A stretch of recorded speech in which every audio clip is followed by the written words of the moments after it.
He's battled Madara, defied fate, and rewritten the very bloodline of the Uchiha. But in Part 4, Uchiha Yuzhen transcends what it means to be a shinobi.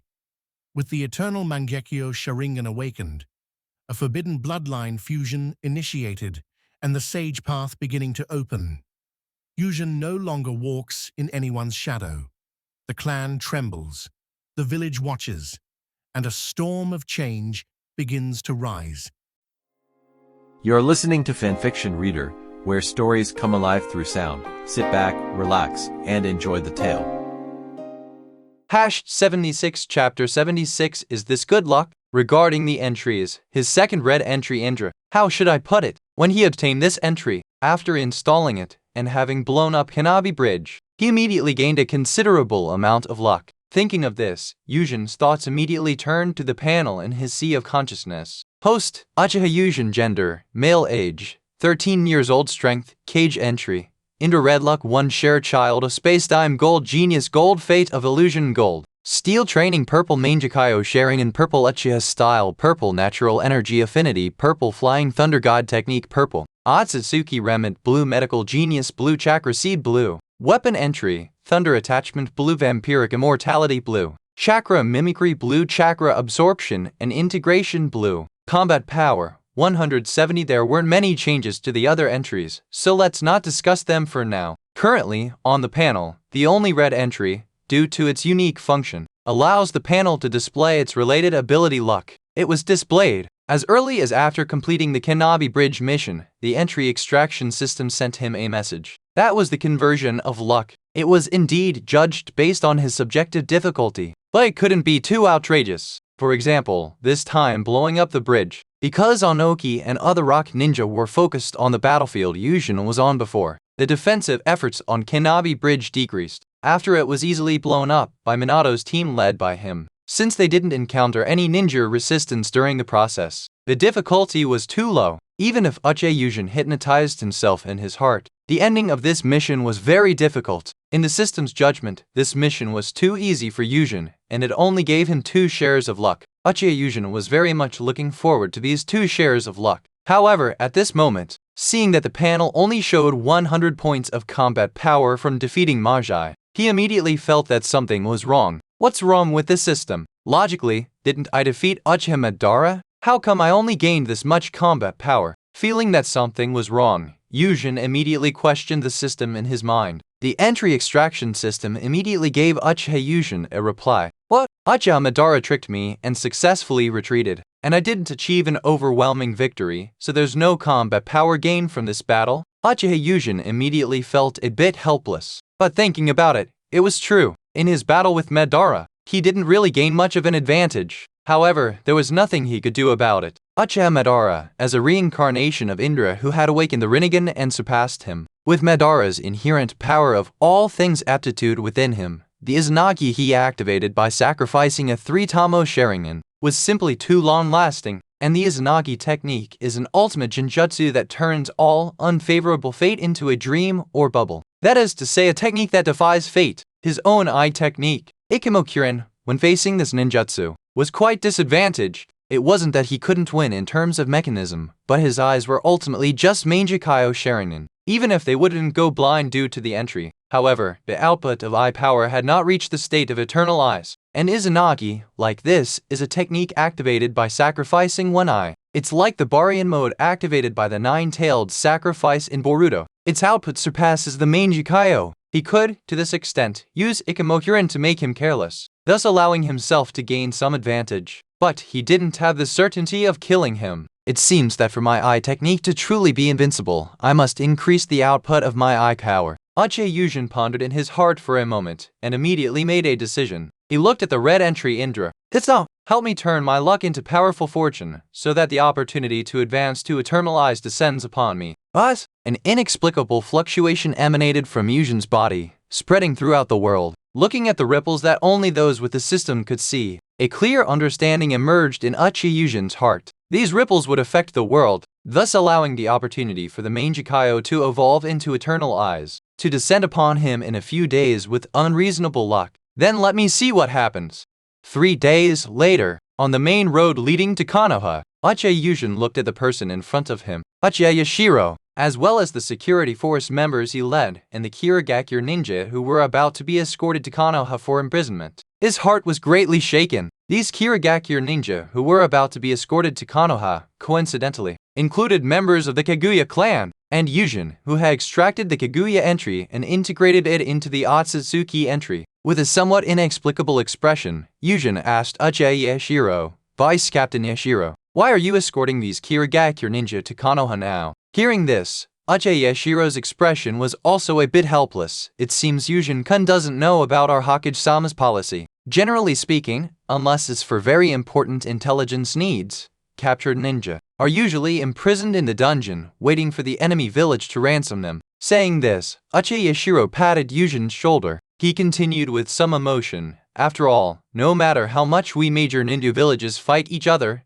it's all for the commissions brought by the mission quotas. So for this kind of action that can bring in income, as ninja, we won't refuse. Hearing this, Uchiha Yuzhen also reacted. Indeed, in his previous life when watching manga and anime, he always thought that ninja dominated the world, but when he truly reincarnated into this world, he realized what truly dominates the world is not ninja, but those interest groups that can provide mission quotas and the ruling class. However, Yuzhen didn't care much about this. At this stage, his goal was to prioritize gaining strength. Changing the world or anything else could wait until he was invincible in the world. At this moment, Yuzhen's mood was quite subtle regarding this overly coincidental situation. It had only been 3 days, and he had already obtained the Kaguya's bone. But what would that strong luck do for the Byakugan as the base? Yuzhen didn't have to wait long. When he arrived at the gates of Konoha, he saw people welcoming him along the road. Coincidentally, among the welcoming party, led by the third Hokage, there were 2 members of the Hyuga clan. When he saw those 2 twin youths, Yuzhen knew that they should be the brothers Hayashi and Hisashi. Is this strong luck? Uchiha Yuzhen's heart was filled with shock.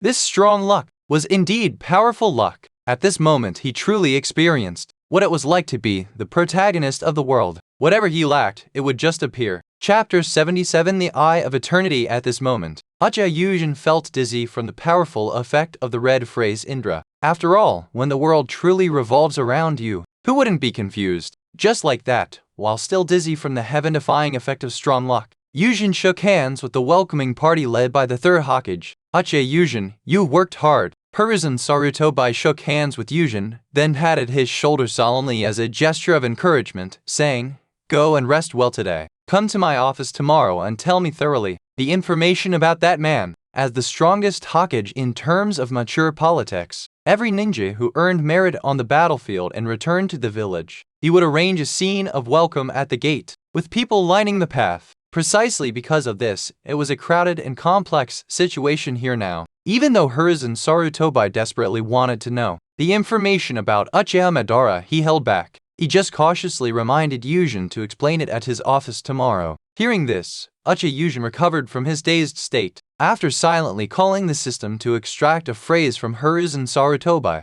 his expression turned serious, and he responded earnestly to Hiruzen Sarutobi, Thank you for your concern, Hokage-sama. I will prepare the report tomorrow. Regarding being recalled from the battlefield this time, Uchiha Yuzhen knew very well. It must be because of the battle with Uchiha Madara. This information, honestly, couldn't be hidden. Kakashi and the other 2 saw 200-meter-tall Susanoo. Anyone with a brain would know that 2 powerful Uchiha were fighting, and the powerful Uchiha in Konoha in the current generation were only Uchiha Yuzhen and Uchiha Fugaku, who was currently fighting the Hidden Mist and starting to gain the moniker Fierce Eye. As the head of the Uchiha clan and the commander of that front line, it was impossible for him to appear on the battlefield fighting Iwagakure. Moreover, there was no information indicating that Uchiha Fugaku had the Mangekyō Sharingan, and without the Mangekyō Sharingan, it was impossible to possess the technique of Susanoo. Precisely because of this, Uchiha Yuzhen could only say that the person he fought was Uchiha Madara. There was an advantage to revealing this information. That was to let the village's higher-ups notice Uchiha Madara, the shinobi world Asura who had a grudge against Konoha, was still alive. Afterward, if something like a tailed beast's eyes having 3 tomo appeared, they wouldn't just mindlessly throw the blame onto the Uchiha clan. After all, for Yuzhen, who had already begun establishing his influence within the Uchiha clan, this point had to be avoided. Just right, Uchiha Madara, was the best target to divert the attention of the village higher-ups. And these thoughts in his mind were all tossed aside after Uchiha Yuzhen finished shaking hands with Hiruzen Sarutobi and came before Hiashi and his brother, given that they were still not very familiar with each other at the moment. Uchiha Yuzhen, with a subtle feeling, shook hands and exchanged pleasantries with Hiashi and his brother out of courtesy. The Hubis Byakugan phrase was thus obtained. When the light of the phrase was acquired by Uchiha Yuzhen through the system, his thoughts were no longer here. Fortunately, Konohadakura treated the heroes returning from the battlefield reasonably well. After the political show of welcome was done, the third Hokage allowed the ninja who had just returned to Konoha to go back and rest well first. Related statistics and reports would be done tomorrow. Just like that, Uchiha Yuzhen returned to his home with a subtle state of mind. The moment his front door was closed, Uchiha Yuzhen immediately jumped onto his bed and sat cross-legged. With a thought, system, integrate Kaguya's bone and Hubis Byakugan into the Ōtsutsuki phrase. As early as when he obtained the Kaguya clan phrase, he had asked the system. He understood that integrating these two phrases, representing the final bloodline of the Kaguya branch of the Ōtsutsuki, would only cost 100 combat points. Just right. His remaining combat points were exactly 170. The system followed the command, and before long, a new phrase appeared before Uchiha Yuzhen's eyes. Omicron TSUTSUKI Japanese symbol PSEUDO purple. Having become half an information life form, your control over chakra will be unparalleled. Effect: Japanese symbol CHAKRA weaving. Japanese symbol ABILITIES in 5 aspects: eyes, flesh, blood, bone, and origin are greatly enhanced. Upon seeing this phrase, Uchiha Yuzhen didn't hesitate. He immediately installed it. As the effect of the phrase began to manifest on him, Yuzhen's sense, his entire being underwent enormous changes. A wave of soreness suddenly came from his eyes, but before he could react, this soreness was drowned out by the transcendent life force surging from his body. This feeling Yuzhen sensed the changes in his body and exclaimed, "The conversion rate and output rate of my ocular power have changed drastically." The transcendent life force surging from his body was incredibly powerful. This surging sensation caused his eyes to involuntarily change into the pattern of the Mangekyō. This pattern instantly underwent a more complex transformation. Another identical, but inverted, pattern instantly appeared, overlapping it. At this moment, Uchiha Yuzhen could feel that the speed at which his chakra was converted into ocular power had greatly increased. That wasn't all. The pipeline for ocular power output during the Mangekyō stage before seemed to have changed from a small water pipe to a large one now. Sensing this, Yuzhen stood up. He went to the washroom and looked in the mirror at his greatly changed appearance. Staring at the greatly changed Sharingan in the mirror, he couldn't help but murmur to himself, "Is this what my eternal eyes look like?"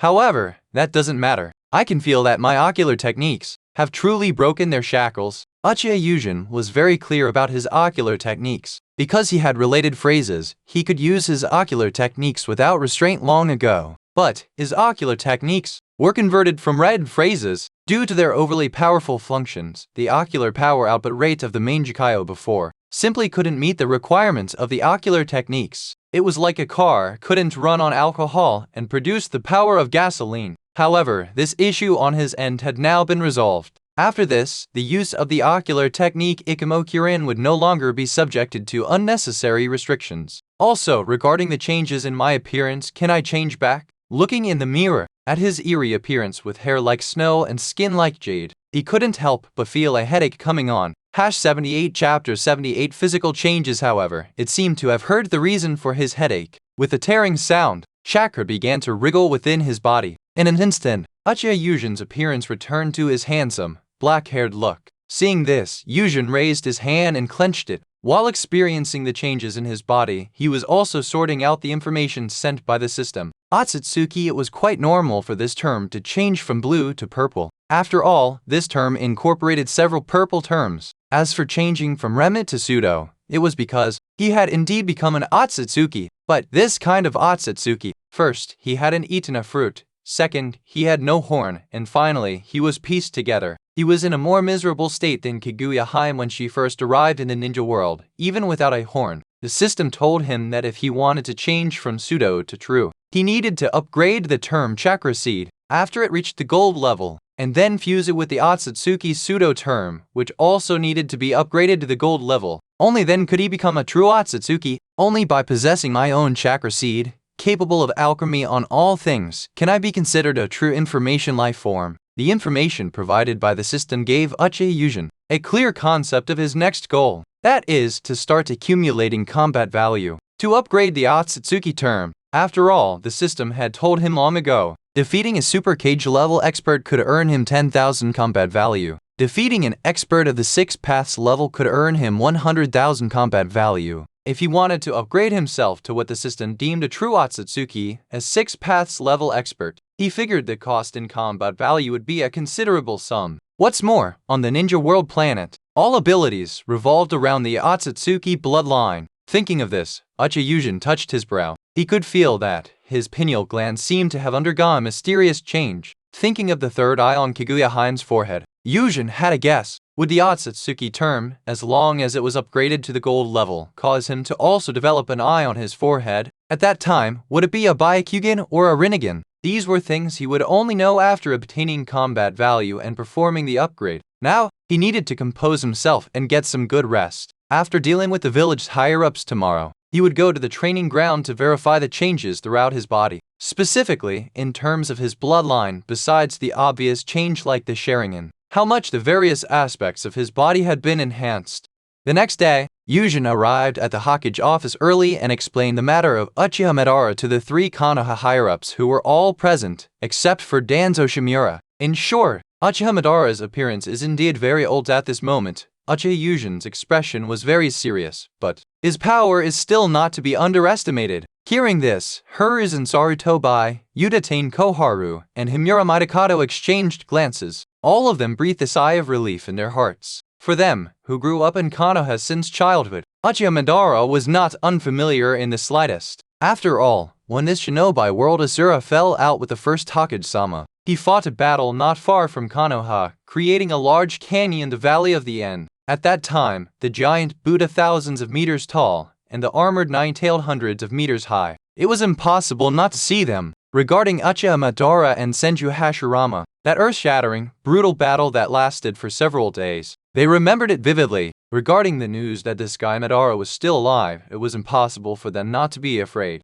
After all, if Madara really came to kill, as long as he maintained about 50% of his strength, they could determine that the current Konoha village, without Uchiha Yuzhen, would basically only be able to fight to a mutual destruction. Probably, however, through Uchiha Yuzhen's narration, and looking at the calm-faced boy in front of them, they understood that Konoha had once again produced a ninja capable of rivaling him. You worked hard, Uchiha Yuzhen. You should go back and rest for a while. We will notify you if anything comes up. As for the Kanadi Bridge mission's reward, it will be settled with you after Kakashi and the other 2 return. Hearing Hiruzen Sarutobi's tone of sending him off, Uchiha Yuzhen also understood that he should take his leave. He immediately agreed, saying, "Okay, Hokage-sama, I'll take my leave now." As the office door closed, Uchiha Koharu turned her head and said to Hiruzen Sarutobi with a complex expression, "I didn't expect your foresight, Hiruzen. It's as good as ever." Her mood was complicated. Regarding the Uchiha, although her view wasn't as extreme as Danzo's, it wasn't much better. After all, the Uchiha's emotions were indeed unstable, and for her, who had become a leader, what she hated the most was unstable subordinates. The Uchiha just fit this point. A year ago, when the news of this boy, Uchiha Yuzhen, becoming Minato's disciple, reached Uchiha Koharu's ears, she only thought it was Hiruzen's way of appeasing the Uchiha. But when this boy grew at a speed she couldn't understand, she began to be vigilant. However, this vigilance completely dissipated when she heard that he could fight Uchiha Madara, even an aged Uchiha Madara, to a standstill. Strong individuals must be given respect, especially when Konoha currently had no one who could oppose him. Of course, she was also relieved that Hiruzen Sarutobi's vision surpassed hers. He had brought Uchiha Yuzhen, this monster, into the Hokage disciple lineage early on. If he had really been allowed to grow wildly within the Uchiha clan,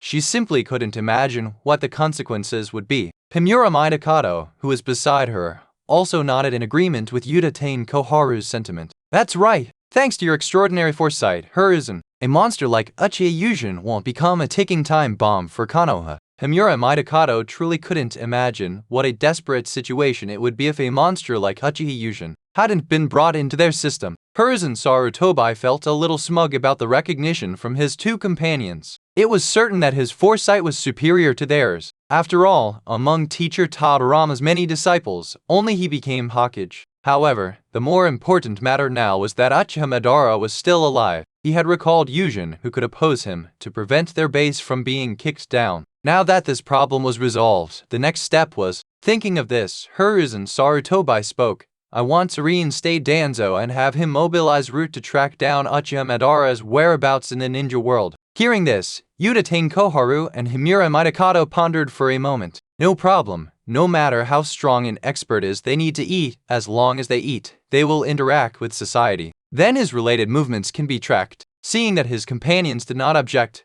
Hiruzen Sarutobi nodded with satisfaction. Someone, go call Danzo.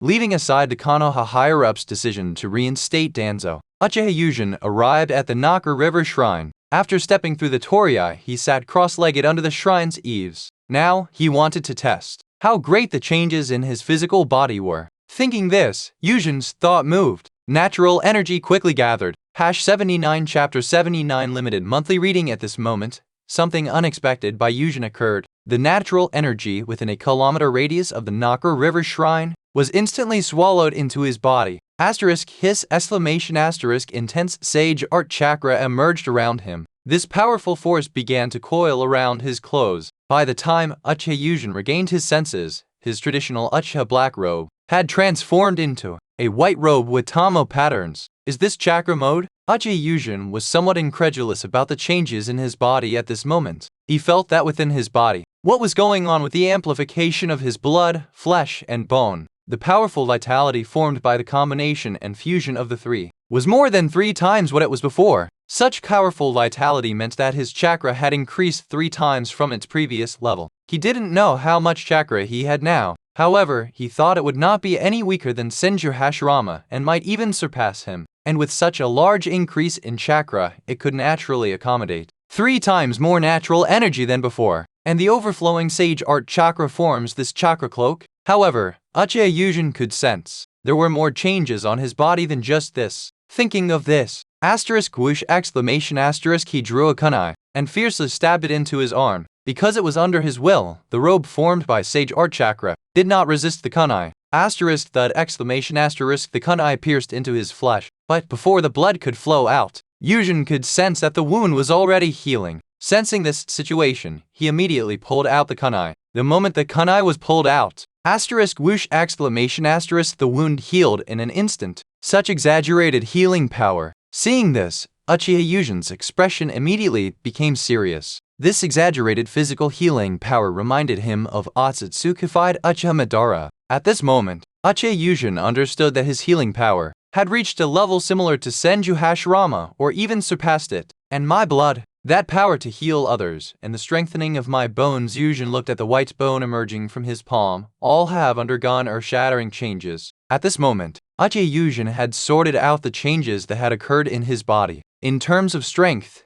the eternal eyes had materialized. This caused earth-shattering changes in the output rate of his visual prowess. The increased output allowed him to sense that materializing the complete form of Susanoo was very easy. Just with the power of his Sharingan, his strength had probably already reached the super cage level domain. With a thought, he wanted to see the system's assessment of his strength. Was it so? Host, Uchiha Yuzhen. Gender, male. Age, 13 years old. Strength, super cage level. Entries, into Red Fortune 1 share. Child of Space-Time Gold, Genius Gold, Fate of Illusion Gold, Rapid Ninjutsu Mastery Gold, Eternal Mangekyō Sharingan Gold, Ōtsutsuki Pseudo Purple, Uchiha Style Purple, Natural Energy Affinity Purple, Flying Thunder God Technique Purple, Steel Training Purple, Medical Genius Blue, Chakra Seed Blue. Weapon entries, Lightning Attachment Blue, Vampiric Immortality Blue, Chakra Mimicry Blue, Chakra Absorption and Integration Blue. Combat value, 70. However, when he found new entries on the panel, he looked at them first. Rapid Ninjutsu Mastery Gold.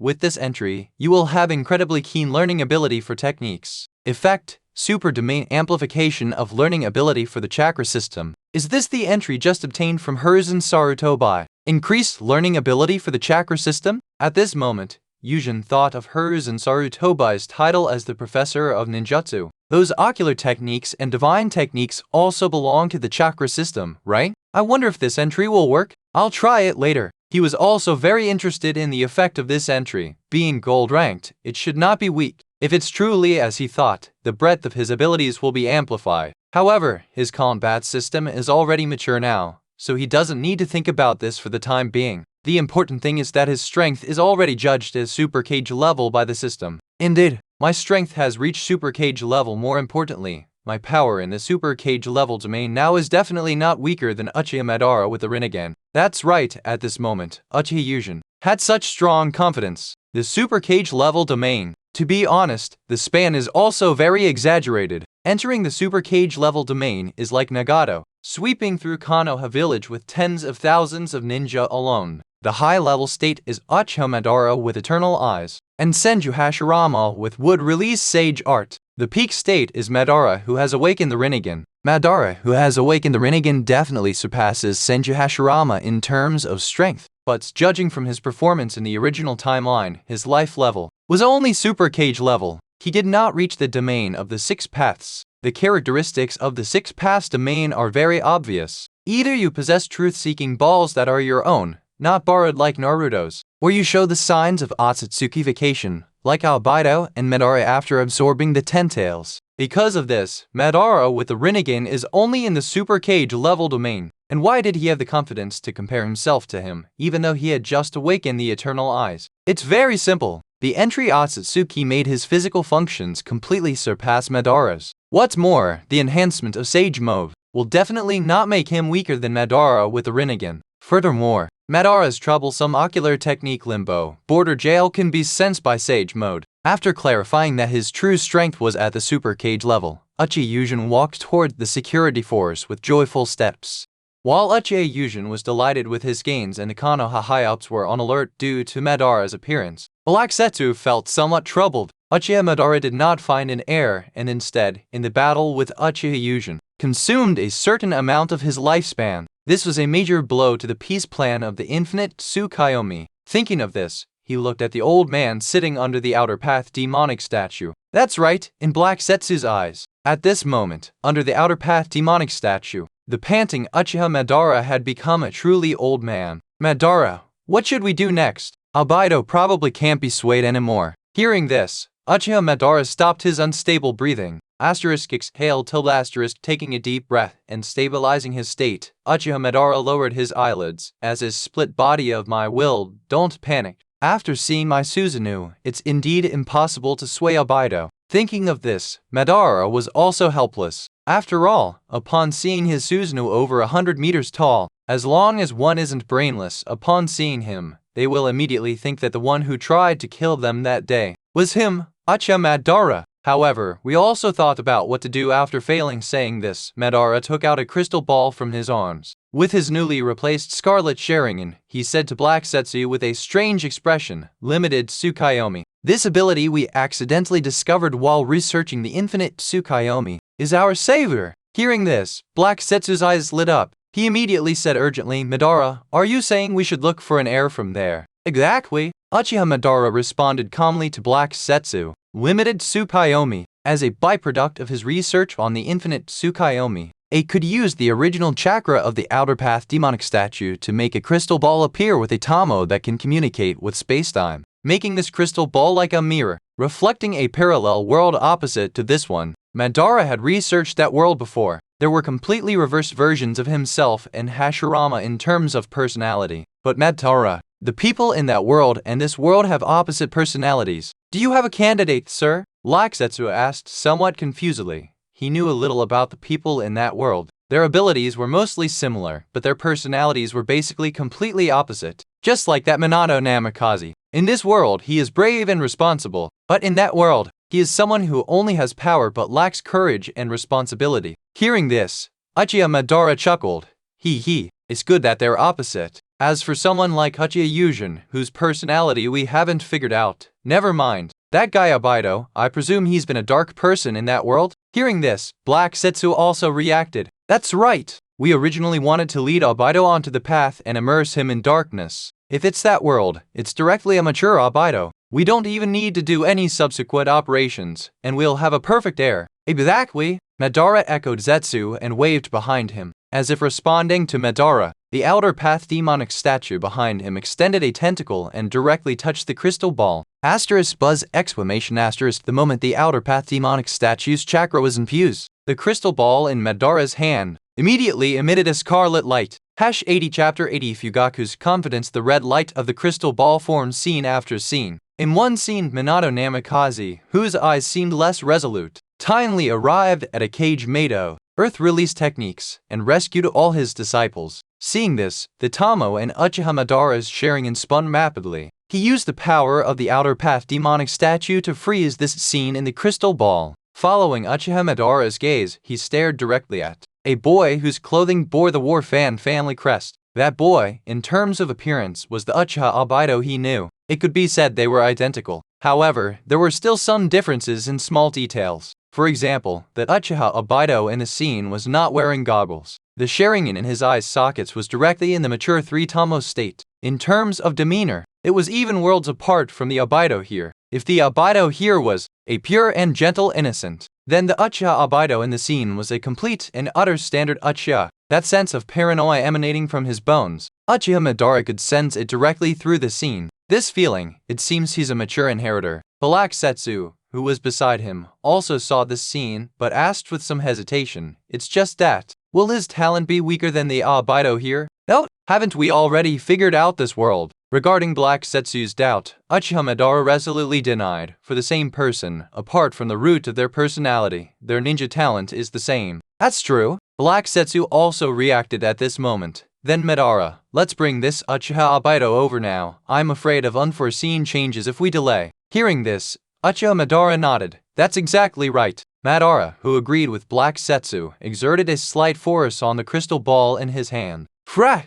The chakra of the outer path demonic statue surged into this crystal ball. As this extremely high-quality chakra was injected, the crimson crystal ball was instantly covered in cracks. Before long, with a crash, this crystal ball instantly turned into fragments. These fragments emitted bursts of white light. These white lights, under the tense gazes of Uchiha Madara and Black Setsu, slowly condensed into a human form. Not long after, the person whose appearance was the same as Obito slowly opened his eyes. When he saw himself appear in an unfamiliar environment, he quickly activated his Sharingan and said with a gloomy expression, "Who are you?" He was very surprised. You know, as an elite of the clan, his strength could definitely be considered powerful, but these two were actually able to make him instantly appear in this strange place, which made him realize he was truly in danger. "I am Uchiha Madara, and I am." Madara slowly opened his mouth, about to say something to the Uchiha Obito before him. Before he could finish speaking, he was interrupted by Obito's surprised voice.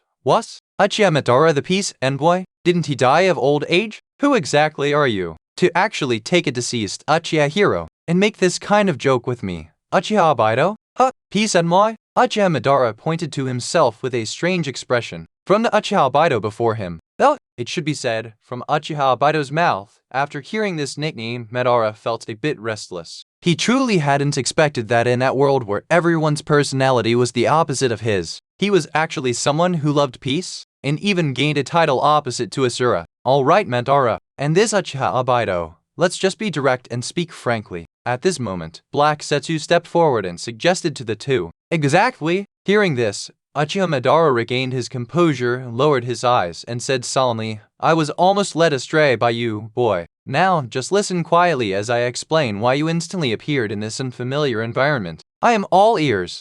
Time flew by rapidly. Half a year ago, due to successfully blowing up Kinabi Bridge, Konoha had achieved an overwhelming advantage against Iwagakure in the war. Not long ago, Iwagakure could no longer endure. Officially initiated peace negotiations with Konoha, preparing to withdraw from this battlefield, and focused their energy on dealing with the aggressive Kumigakure. And Hidden Mist, for some unknown reason, began to reduce its pressure on the Land of Fire's coastline. Given this, the pressure on the coastline decreased, and Konoha's higher-ups recalled Uchiha Fugaku. And Fugaku wasn't long-winded. After leaving behind a portion of the Uchiha ninja force to handle any contingencies, he returned to Konoha with his trusted subordinates. He couldn't help but be anxious. During this period, the clan had continuously sent him quite unfavorable news. This unfavorable news was precisely that Uchiha Yuzhen had begun to aggressively develop his own influence within the security force. Originally, he had a very good impression of this boy who had previously sided with him. Even over the past year or so, Uchiha Yuzhen's strength had become increasingly exaggerated, but he didn't take it seriously. After all, this boy's character, even if he was slow, he could see that the person belonged to the lawful alignment, and people of the lawful alignment would not be like those of the chaotic alignment, becoming arrogant and disregarding rules once they gained some power. But when Uchiha Yuzhen unexpectedly killed Uchiha Tsunade and inherited his political legacy, after aggressively developing his influence during the time he was away from the clan, Fugaku began to feel troubled. You must know, the security force was the source of the Uchiha clan's authority, and as the head of the clan, facing the erosion of his own authority, it was impossible not to react. It was just that before, he was on the front lines and couldn't do anything. Now that he had been recalled by the village, he planned to go back and properly question Uchiha Yuzhen about his intentions. As for Uchiha Yuzhen's power being above his, going to talk to him would it lead to unfavorable consequences due to insufficient strength. If it were half a year ago, Uchiha Fugaku might still have been concerned about this. After losing his close friend within the clan, he also obtained those eyes. The powerful ocular power of the Mangekyō gave Fugaku immense confidence. Filled with this confidence, he brought his subordinates. After being welcomed by the third Hokage lining the path, he strode into the Uchiha clan's compound. Before long, Uchiha Fugaku arrived at the security force and entered his office. He summoned a young Uchiha with short black hair and a black mark on his forehead, and solemnly requested, Tekka-kun, please make a trip and invite Yuzhen-kun over. Just say I have something to discuss. Yes, Tilda. Lord Fugaku. 81 Chapter 81 Albedo and Shisui. After Uchiha Tekka agreed with Fugaku, he took his leave. Seeing Tekka disappear and finding himself alone in the office, Fugaku sat down and rubbed his temples, feeling somewhat helpless. Till he let out a soft sigh, feeling a headache about the current situation within the clan. Where should the clan go from here? At this moment, returning to Konoha, after seeing the peaceful atmosphere within the village, Fugaku's indecisive and somewhat hesitant nature, prone to worrying about gains and losses, surged back into his heart. Now, he truly hoped that the conversation he would have with Uchiha Yuzhen shortly would go smoothly. As the person who had been on Uchiha Fugaku's mind for a while now, Uchiha Yuzhen was currently in the back mountain of Naka River Shrine, training with Albedo and Shisui. As early as after Minato's team completed the Kanabi Bridge bombing, this ultra-rank mission, putting aside the exaggerated mission reward, just regarding the vacation time, the members of Minato's team received over half a year of rest. And during this time, Yuzhen, who was developing his influence within the Uchiha clan, could not possibly give up on Albedo and Shisui, whose power had already been displayed in the original work. Logically speaking, Shisui, being a descendant of Uchiha Kagami and Albedo being Shisui's relative, based on this relationship, these two should both be part of the clan's Dove faction. However, in this world, there exists a relationship that transcends the clan and the village. That is the bond. As Albedo's teammate, someone who had gone through life and death with him, Yuzhen could already be considered someone who had a bond with Albedo. He directly brought these two over. Although, with Albedo's mind, he wouldn't notice his intentions. As long as they spent time together, the Uchiha would naturally make their own judgments. Teaching these two was relatively simple. For Albedo, who was able to become a Chunin at the age of 12 without even activating his Sharingan, his proficiency in various ninja skills did not require him to micromanage. He only needed to guide Albedo on the usage techniques of the Sharingan, and the little bean sprout next to him, Uchiha Shisui, was also very simple. Shisui was born in Konoha year 43, and it was currently Konoha year 49. Now 6 years old, his strength could already be considered very strong, as the person in the original world line who, decades after Konoha's founding, made the name of the Uchiha resound throughout Konoha once again, the person who could influence the timing of the clan coup with his reputation alone. Shisui's talent was not weak compared to Kakashi at all. 6-year-old Kakashi already had Chunin level strength. As a genius of the same caliber, Shisui also possessed Chunin level strength without activating his Sharingan. This was the reason for Yuzhen's ease. To be able to possess this level of strength at this age, Uchiha Shisui's mind, aside from being naive, could be said to be quite good in other aspects. And with a mind like that, Yuzhen only needed to give him a pointer or two, which was completely sufficient. The main purpose of them training together here was for Yuzhen to deepen their relationship. Just then, a commotion from afar made Yuzhen turn his head to look. The person who walked out of Fugaku's office is heading this way. Yuzhen's increasingly exaggerated perception system had actually sensed Uchiha Fugaku's return to the village long ago. Naturally, having made quite a few small moves during this time, he was also very curious about what Uchiha Fugaku would do upon returning and seeing his authority eroded. To be honest, given Uchiha Yuzhen's consistently cautious personality, it was impossible for him to have such a mindset like someone watching a show. However, people change. When Yuzhen discovered that his strength, as long as the Six-Path Sage brothers didn't come back to life and Ōtsutsuki Ishiki didn't jump out, made him the strongest person currently on the surface of the ninja world. Upon realizing this reality, Uchiha Yuzhen's mindset changed. Putting Ōtsutsuki Ishiki aside, that guy basically wouldn't waste life force to cause trouble for others unless he solved the lifespan problem.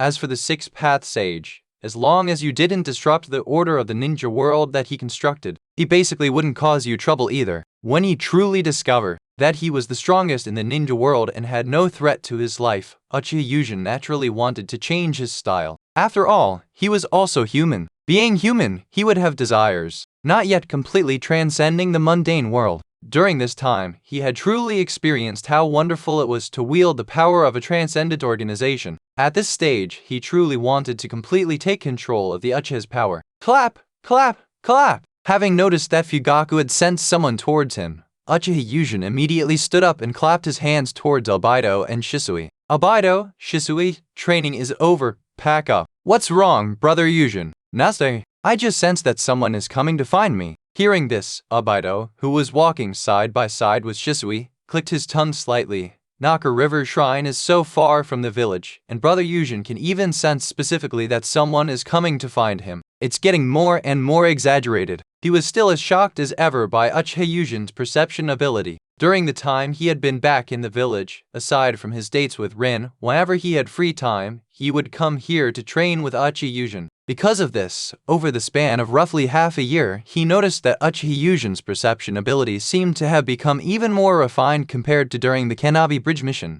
Not only that, he also discovered some things that were overly shocking. As is well known, the Sharingan can see the state of chakra as it travels through the body's meridians. As someone who trained with Yuzhen, Albedo's Sharingan had long since discovered that whenever Uchiha Yuzhen refined chakra, a massive amount of chakra that felt like it could drown someone would instantly materialize from that body. Upon seeing the amount of chakra, Albedo became very curious. Just how strong was his brother Yuzhen? Thinking this, the outspoken Albedo, after putting away the kunai in his hand, immediately asked Uchiha Yuzhen, "Brother Yuzhen, how strong are you exactly now?" At this moment, Uchiha Shisui, who was obediently walking over from the side, also slightly moved his ears. He was also very curious about this question. He also wanted to know how strong Uchiha Yuzhen was. During this time, as a sparring partner, he was very clear that the brother Yuzhen in front of him was truly relying on that terrifyingly strong chakra to directly turn it into pressure, and that terrifying pressure could cause cracks in the ground of the training area. For Shisui, who was still at the Chunin level at this stage, this was simply unheard of. #82 Chapter 82. The perfect ninja with no blind spots. When he saw that both Albedo and Shisui were staring at him with burning eyes, wanting to know just how strong his strength was, Yuzhen felt a bit helpless. His strength, to the two of them who hadn't even stepped into the realm of Cage, was impossible to explain clearly. However, given Albedo and Shisui's expectant gazes, Yuzhen didn't want to pour cold water on them. He stroked his chin and pondered for a moment. It's hard to say exactly how strong I am, but I'm sure you're all familiar with the Valley of the End, right? Familiar? Shisui's expression brightened, and he took a step forward, responding loudly to Yuzhen. Those two giant statues are shot I first saw in the Senju Hashirama. When he said this, Shisui touched his head, a little hesitant. But after thinking for a moment, he continued persistently, and the former clan head of our clan, Kana's first and last rogue ninja, Uchiha Madara. When he said this, Shisui's tone was not as high-pitched as when he introduced Senju Hashirama. After all, this matter for the Uchiha was indeed not very glorious. However, regarding Uchiha Madara, Kano's high-ranking officials have never concealed it. The giant statue in the Valley of the End was even built with money from the village. Yuzhen didn't care about the different tone Shisui used when introducing Uchiha Madara. He patiently listened to Shisui's explanation. Then he smiled and explained, the origin of the two statues is indeed so, but more importantly, that large rift valley was formed by the aftermath of the battle between Shadai First Sama and Uchiha Madara, and the current me. can also change the terrain just by relying on the power of the Sharingan, without even using Earth Release. What? Hearing this, Obito exclaimed, Brother Yuzhen can change such a large terrain just by relying on the power of the Sharingan. Unlike Shisui, who was trained within the clan and therefore had never left the village, Obito, who often left the village to do missions, had a very clear concept of how big and how long the Great Canyon in the Valley of the End was. That Great Canyon extended from where the statues were built all the way to the coastline. This terrain change of several hundred kilometers. It was precisely because of this that this canyon had the name End or Termination. After all, this power to change the terrain. In the eyes of the ninja of that time, it was simply a battle of gods. Now Uchiha Obito heard from Yuzhen's mouth that he only needed to use the power of the Sharingan to easily achieve a similar terrain change. Uchiha Obito suddenly felt somewhat unbelievable. Can you really do it just with the power of the Sharingan?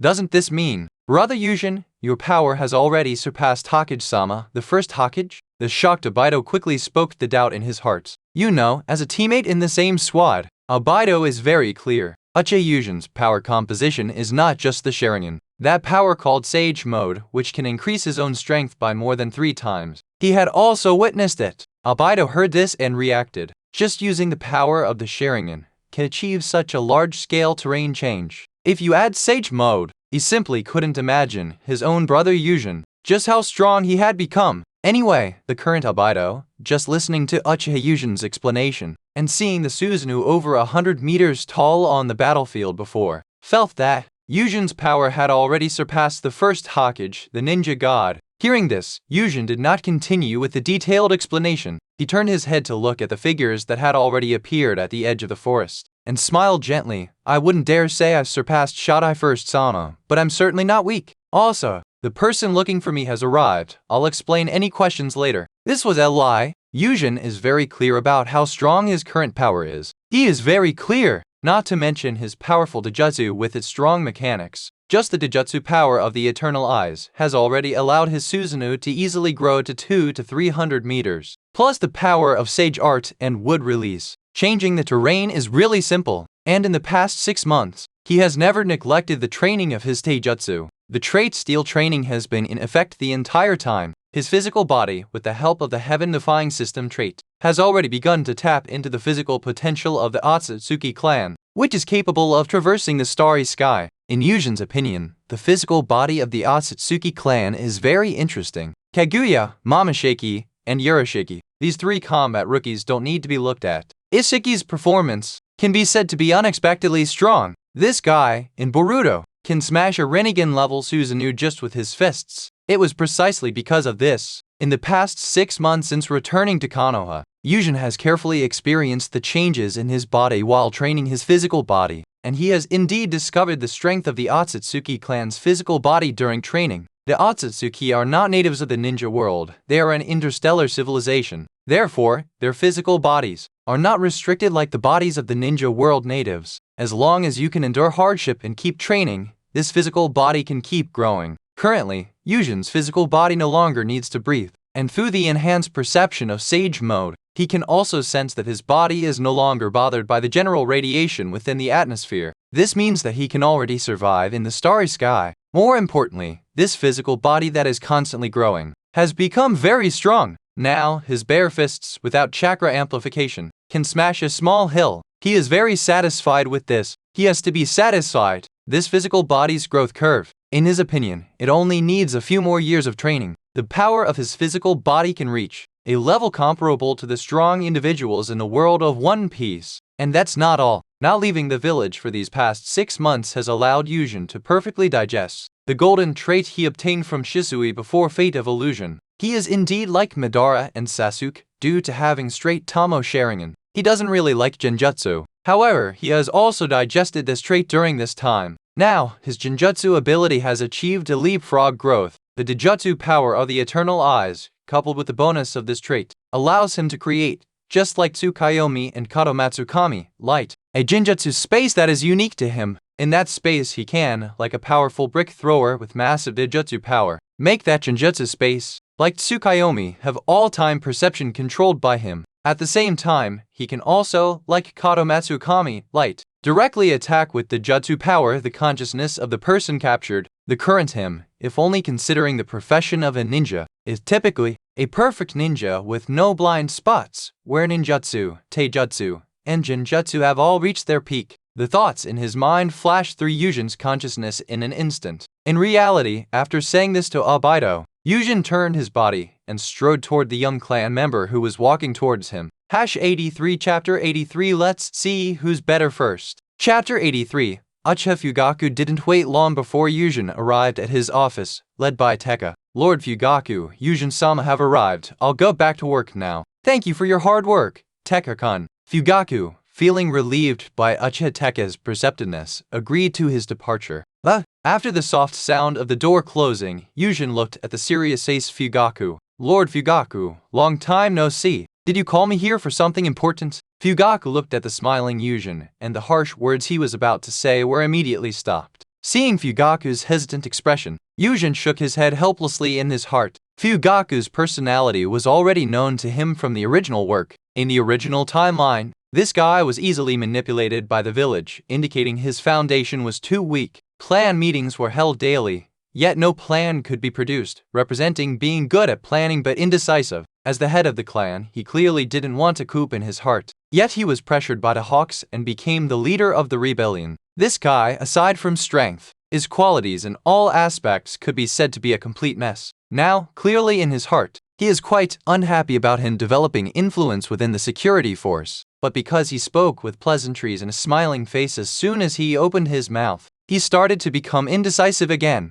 Thinking of this, Yuzhen shook his head helplessly in his heart. He also didn't want to engage in any conflict with this guy. His expression turned serious, and he spoke frankly.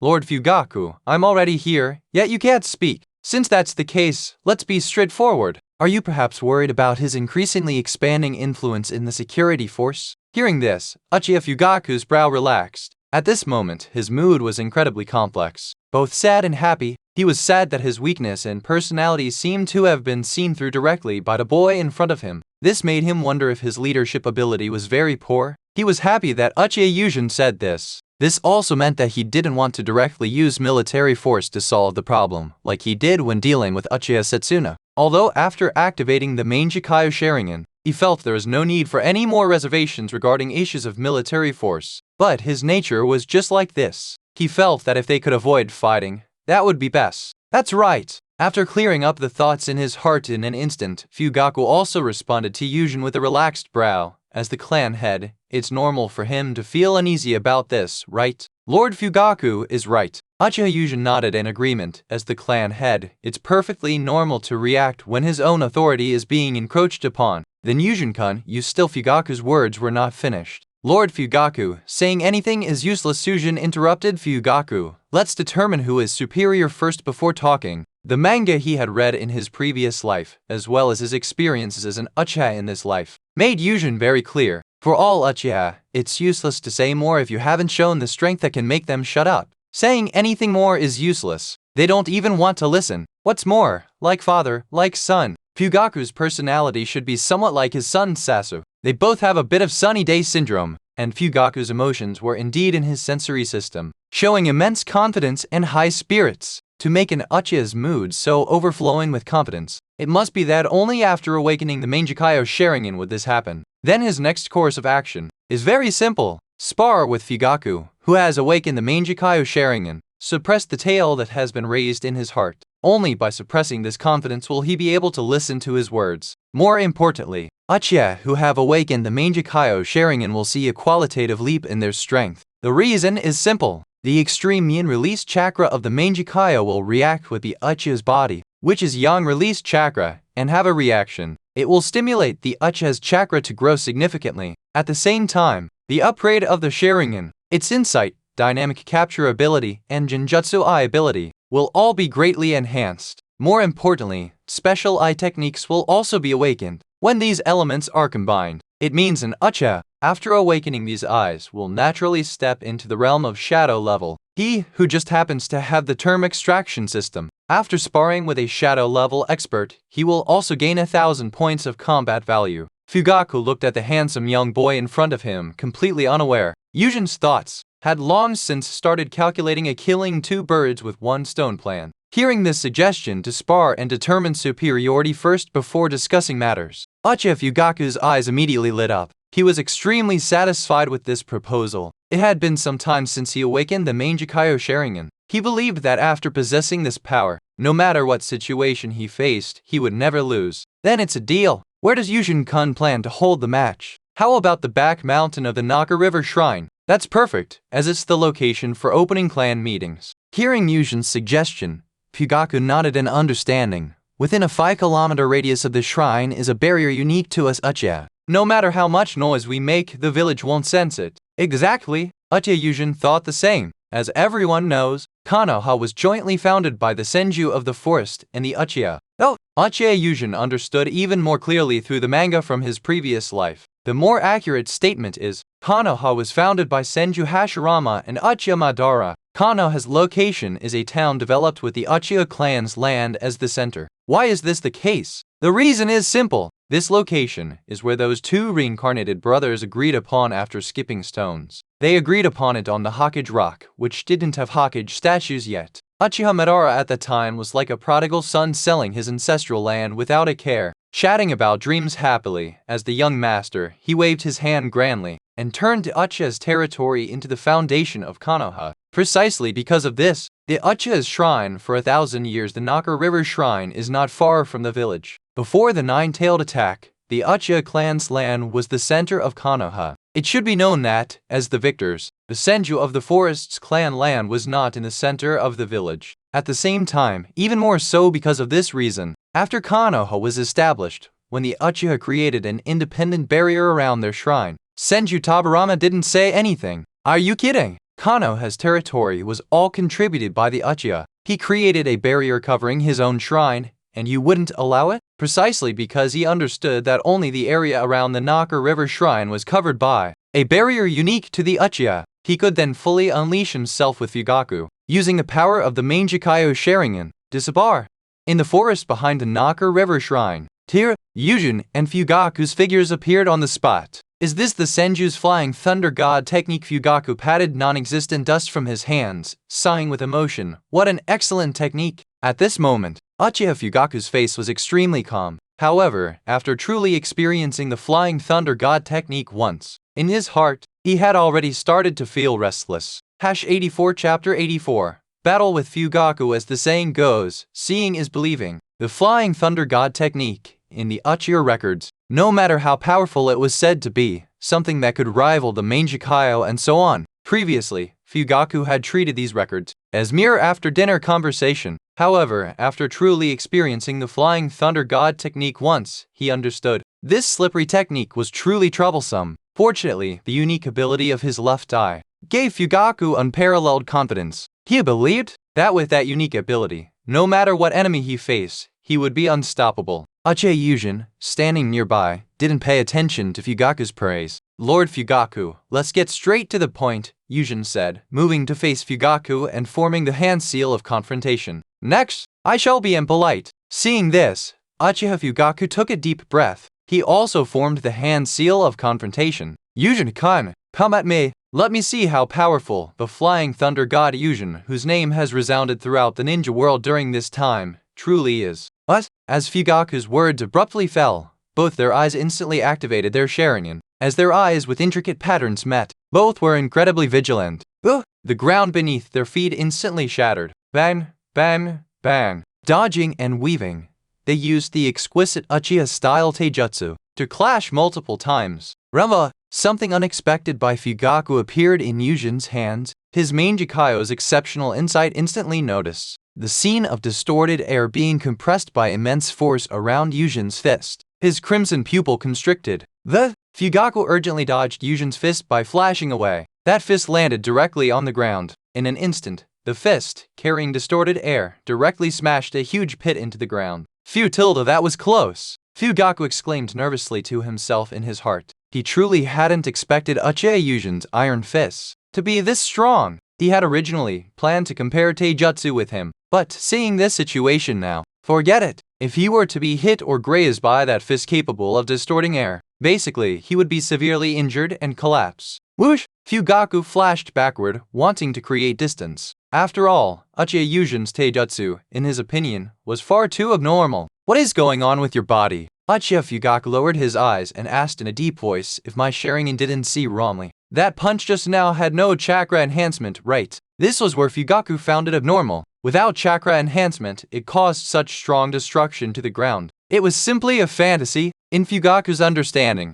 in this world, no matter how powerful a ninja was, their body was incredibly fragile. Even the strongest, if careless, only needed a kunai to send them to the Pure Land, and that punch without chakra enhancement truly shocked Fugaku quite a bit. One must know that even the taijutsu of the Senju of the Forest, that seemingly incredibly powerful iron fists, only had that much destructive power when enhanced by chakra. Chakra or no chakra, I have no obligation to explain it to you, Yuzhen replied helplessly to Fugaku. After all, even a genin knows, a ninja's battle is a battle of information. Expecting me to explain my ability or something? Impossible. He was truly helpless. Why did people always think he would explain his ability during a battle? Especially in this ninja world where deception battles were prevalent. However, when he saw Uchiha Fugaku jump to the distance with his extremely vigilant expression, the eternal patterns in his eyes slightly rotated, the corner of his mouth slightly curved into a mocking arc. Why are you creating distance from me?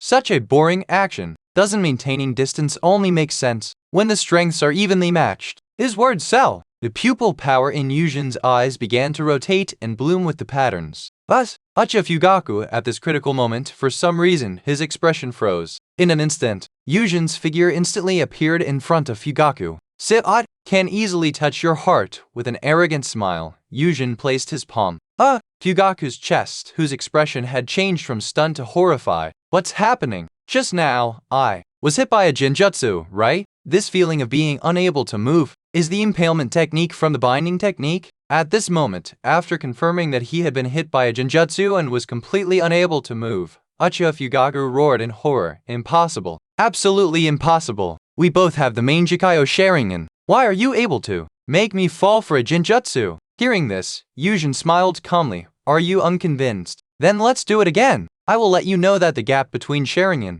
is sometimes even greater than the gap between a person and a dog. With a slight movement of his pupil power, Yuzhen released the binding technique on Fugaku. When he felt he could control his body again, Fugaku quickly retreated. Continuing to create distance, he took a deep breath. I was careless just now. Next, I will let you see the power of my unique ability. Is that so? Yuzhen smiled with a condescending look. Then try attacking me and see. I will let you know how overconfident you are for having such thoughts. Hearing this, as an Uchiha, how could Fugaku stand such provocation? The patterns in his eyes immediately began to rotate. Intense pupil power began to burn and bloom in his eye sockets. The whites of his left eye began to show bloodshot lines. Drip, drop. Blood flowed down his cheek, dripping onto the ground. Uchiha Fugaku knelt on the ground, powerless. At this moment, the deflated Fugaku muttered dazedly. Why? What? My unique ability, Yabikuni. The future I saw only showed failure. Tap, tap, tap. He walked up to the kneeling Fugaku. Hearing his murmur, Yuzhen raised an eyebrow. Oh, your unique ability can see the future? That's an excellent unique ability. Hearing the movement, the dejected Fugaku raised his head. What entered his eyes was the light of the Amagatoki made Yuzhen's handsome face seem as if it was draped in a sacred veil. The fiery red divine eyes in his eyes were so resplendent. He looked at the young man, who was like a deity at this moment, and said hoarsely, How did you do it?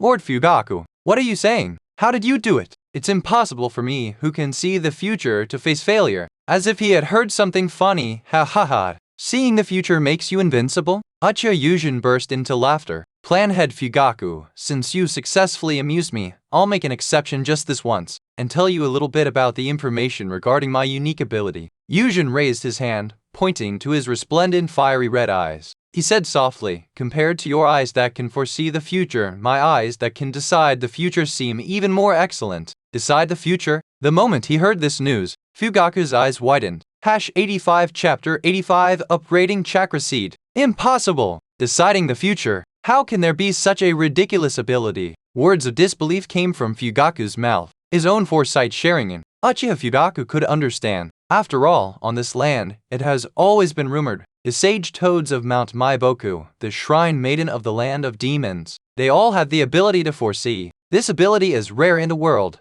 but not non-existent. But the Mangekyō's Dijutsu can decide the future. This kind of thing made him truly unable to believe. Seeing the look of disbelief on Fugaku's face, Yuzhen shrugged helplessly. He did not deceive Fugaku. After his eyes became eternal eyes, that exaggerated output allowed his Dijutsu, Ikemokuren, to truly achieve, limiting the infinite future to a single result. It was no longer like before, where it looked that way at first glance, but due to insufficient output when dealing with life forms stronger than himself, it could only serve as interference. Now, under the immense output of the Eternal Mangekyō, Yuzhen thought to himself, even a 6 paths level expert would suffer a setback under his Dijutsu. Yuzhen closed his Sharingan and calmed the chakra in his body. He extended his hand to Fugaku, who was still kneeling on the ground. Lord Fugaku, this is the reality that exists whether you want to admit it or not. Now we should be able to talk properly. Hearing this, Uchiha Fugaku pondered for a moment.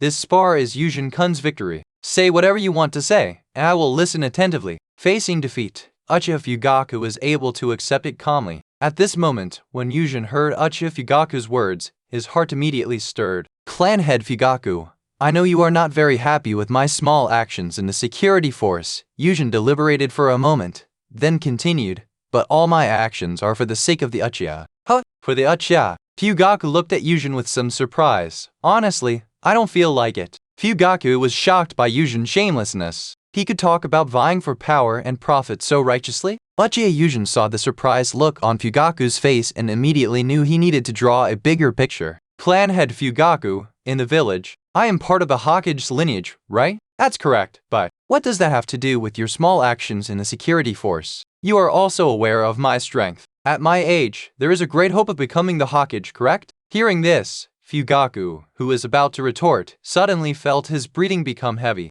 Hokage, this position has become an obsession for the Uchiha clan. Thinking of this, Fugaku temporarily suppressed the impatience in his heart. That's right, your strength is one of the best in the ninja world. Hearing Fugaku's response, Yuzhen nodded and continued. I am too young, so becoming the 4th Hokage is basically impossible for me. But there is still great hope for the 5th and 6th Hokage. Just like the 3rd Hokage had the Sarutobi and the 1st and 2nd had the Senju clan. When I become the Hokage, I will also need the strength of a clan as a stable foundation. After hearing this, Uchiha Fugaku also felt it made sense. After all, no matter how strong you are alone, even strong individuals like Senju Hashirama and Uchiha Madara needed their clansmen as their wings. So, Yuzhen-kun, you mean yes? Uchiha Yuzhen nodded and replied to Fugaku.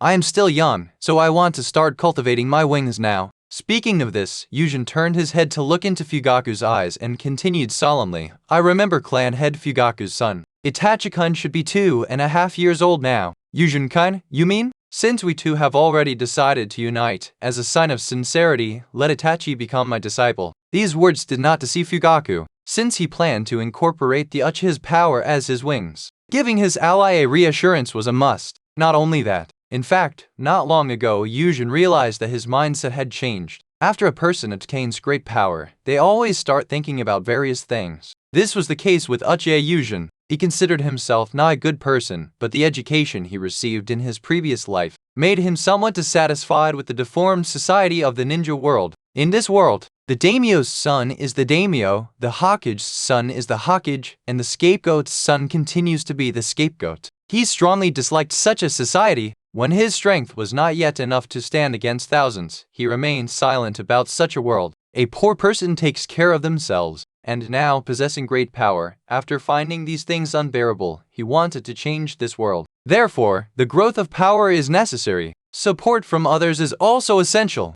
At this moment, after listening to what Yuzhen said, Fugaku nodded in agreement. Then I understand. From now on, if Yuzhen-kun has any instructions, I will definitely obey. Fugaku, who was defeated, felt that this was also good. At the very least, within the Uchiha clan, under his and Yuzhen's joint efforts, there would only be one voice. Uchiha Yuzhen was overjoyed when he heard this. Don't worry, Fugaku-kun, I won't disappoint you. In a while, I will give you a gift, which I think you will like. What gift? Fugaku-kun will know then. After reaching an agreement with Uchiha Fugaku, Yuzhen, who returned home, began to take stock of the gains from his battle with Fugaku. As an Uchiha Fugaku who had awakened the Mangekyō and whose overall strength was judged by the system to be shadow level, he gained 1,000 points of combat value. Yuzhen did not hesitate with these 1,000 combat points. He had already decided which ability he wanted to upgrade. His thoughts turned to the panel system. Upgrade the Chakra Seed ability for me. After consuming the 1,000 combat points he had just obtained, the new level ability appeared on the panel. Chakra Seed Purple, a unique chakra source belonging to oneself. This is the secret of the Ōtsutsuki's power. Effect: simulates yin and yang, 5 elements, and can undergo fusion and transformation. Transformation would release, lava release, can be compiled with the chakra of the Ōtsutsuki, resulting in subtle changes. The explanation above invigorated Yuzhen can be compiled with chakra and undergo subtle changes. The system also told him how to use this ability. When an Ōtsutsuki has their own unique chakra source, only then can they refine chakra into pills and turn chakra into weapons. Refining pills and weaponization, he found this transformation very interesting. But after sparring with Fugaku, it was already late at night when he returned home. Now he just wanted to rest well first, and tomorrow he would go to Konoha Hospital to see how far Tsunade's research on White Zetsu had progressed. Then he would carefully explore the changes in his abilities. Early the next morning, Yuzhen walked to Konoha Hospital with cheerful steps. He intended to go and see his partner, Tsunade, to see how far her research on White Zetsu's cell had progressed. If the progress was smooth and specific results were achieved, he wanted to use them on Uchiha Fugaku first. After all, he also knew that after drawing a picture for someone, if the realization of that picture was still far off, he should at least give some benefits. #86 Chapter 86 Tsunade's research and development results. He walked into Konoha Hospital without any issues along the way, and as usual, he found Tsunade. This is the result of your research over the past 6 months. Uchiha Yuzhen looked at the glass container in front of him with interest. Inside the container was a small, spherical, light green substance. In Yuzhen's powerful perception ability, this autumn-like substance emitted unparalleled vitality. Aside from lacking thought, the intensity of this vitality already surpassed Tsunade, who was standing beside him. Hearing Uchiha Yuzhen's question, Tsunade turned her head from the computer screen in front of her, which was filled with data.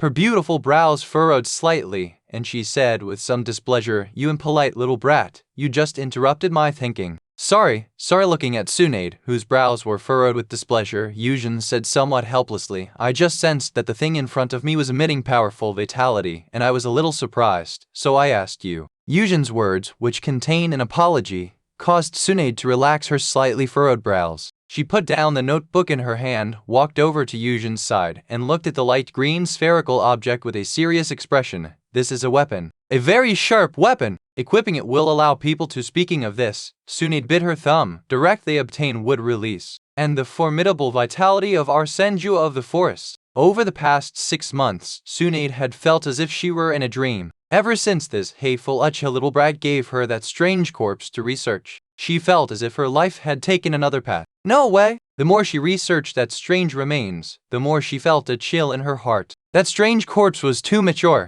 So mature that it seemed like a weapon that had already been prepared. As a medical expert, Tsunade was also very familiar with human experimentation. If you weren't familiar with it, how could you develop medical ninjutsu that could affect the cellular level? Precisely because of this, when she discovered that the strange corpse was a biological weapon that had already been prepared, she continued to conduct in-depth research. It was better not to research this, but once she did, it directly caused Tsunade to break down. The age of establishment of this biological weapon, after she used microscopic equipment, she discovered it had existed for at least 1,000 years. 1,000 years ago, there was wood release, and the vitality performance was exactly the same as that of the Senju of the forest. Doesn't this mean it was as if their Senju of the forest were also biological weapons that had been prepared? Feeling a chill, Tsunade could no longer restrain herself and immediately told Uchiha Yuzhen about this information. There was nothing she could do. This strange corpse in front of her was caught by the stinky little brat. If she didn't tell him, he wouldn't tell her the detailed information. Without more detailed information, she couldn't analyze whether the situation was as she thought it was. And after listening to Tsunade's words, while Uchiha Yuzhen was shocked by Tsunade's talent, he also felt like crying and laughing at her speculation. He had indeed not misjudged Tsunade's research talent.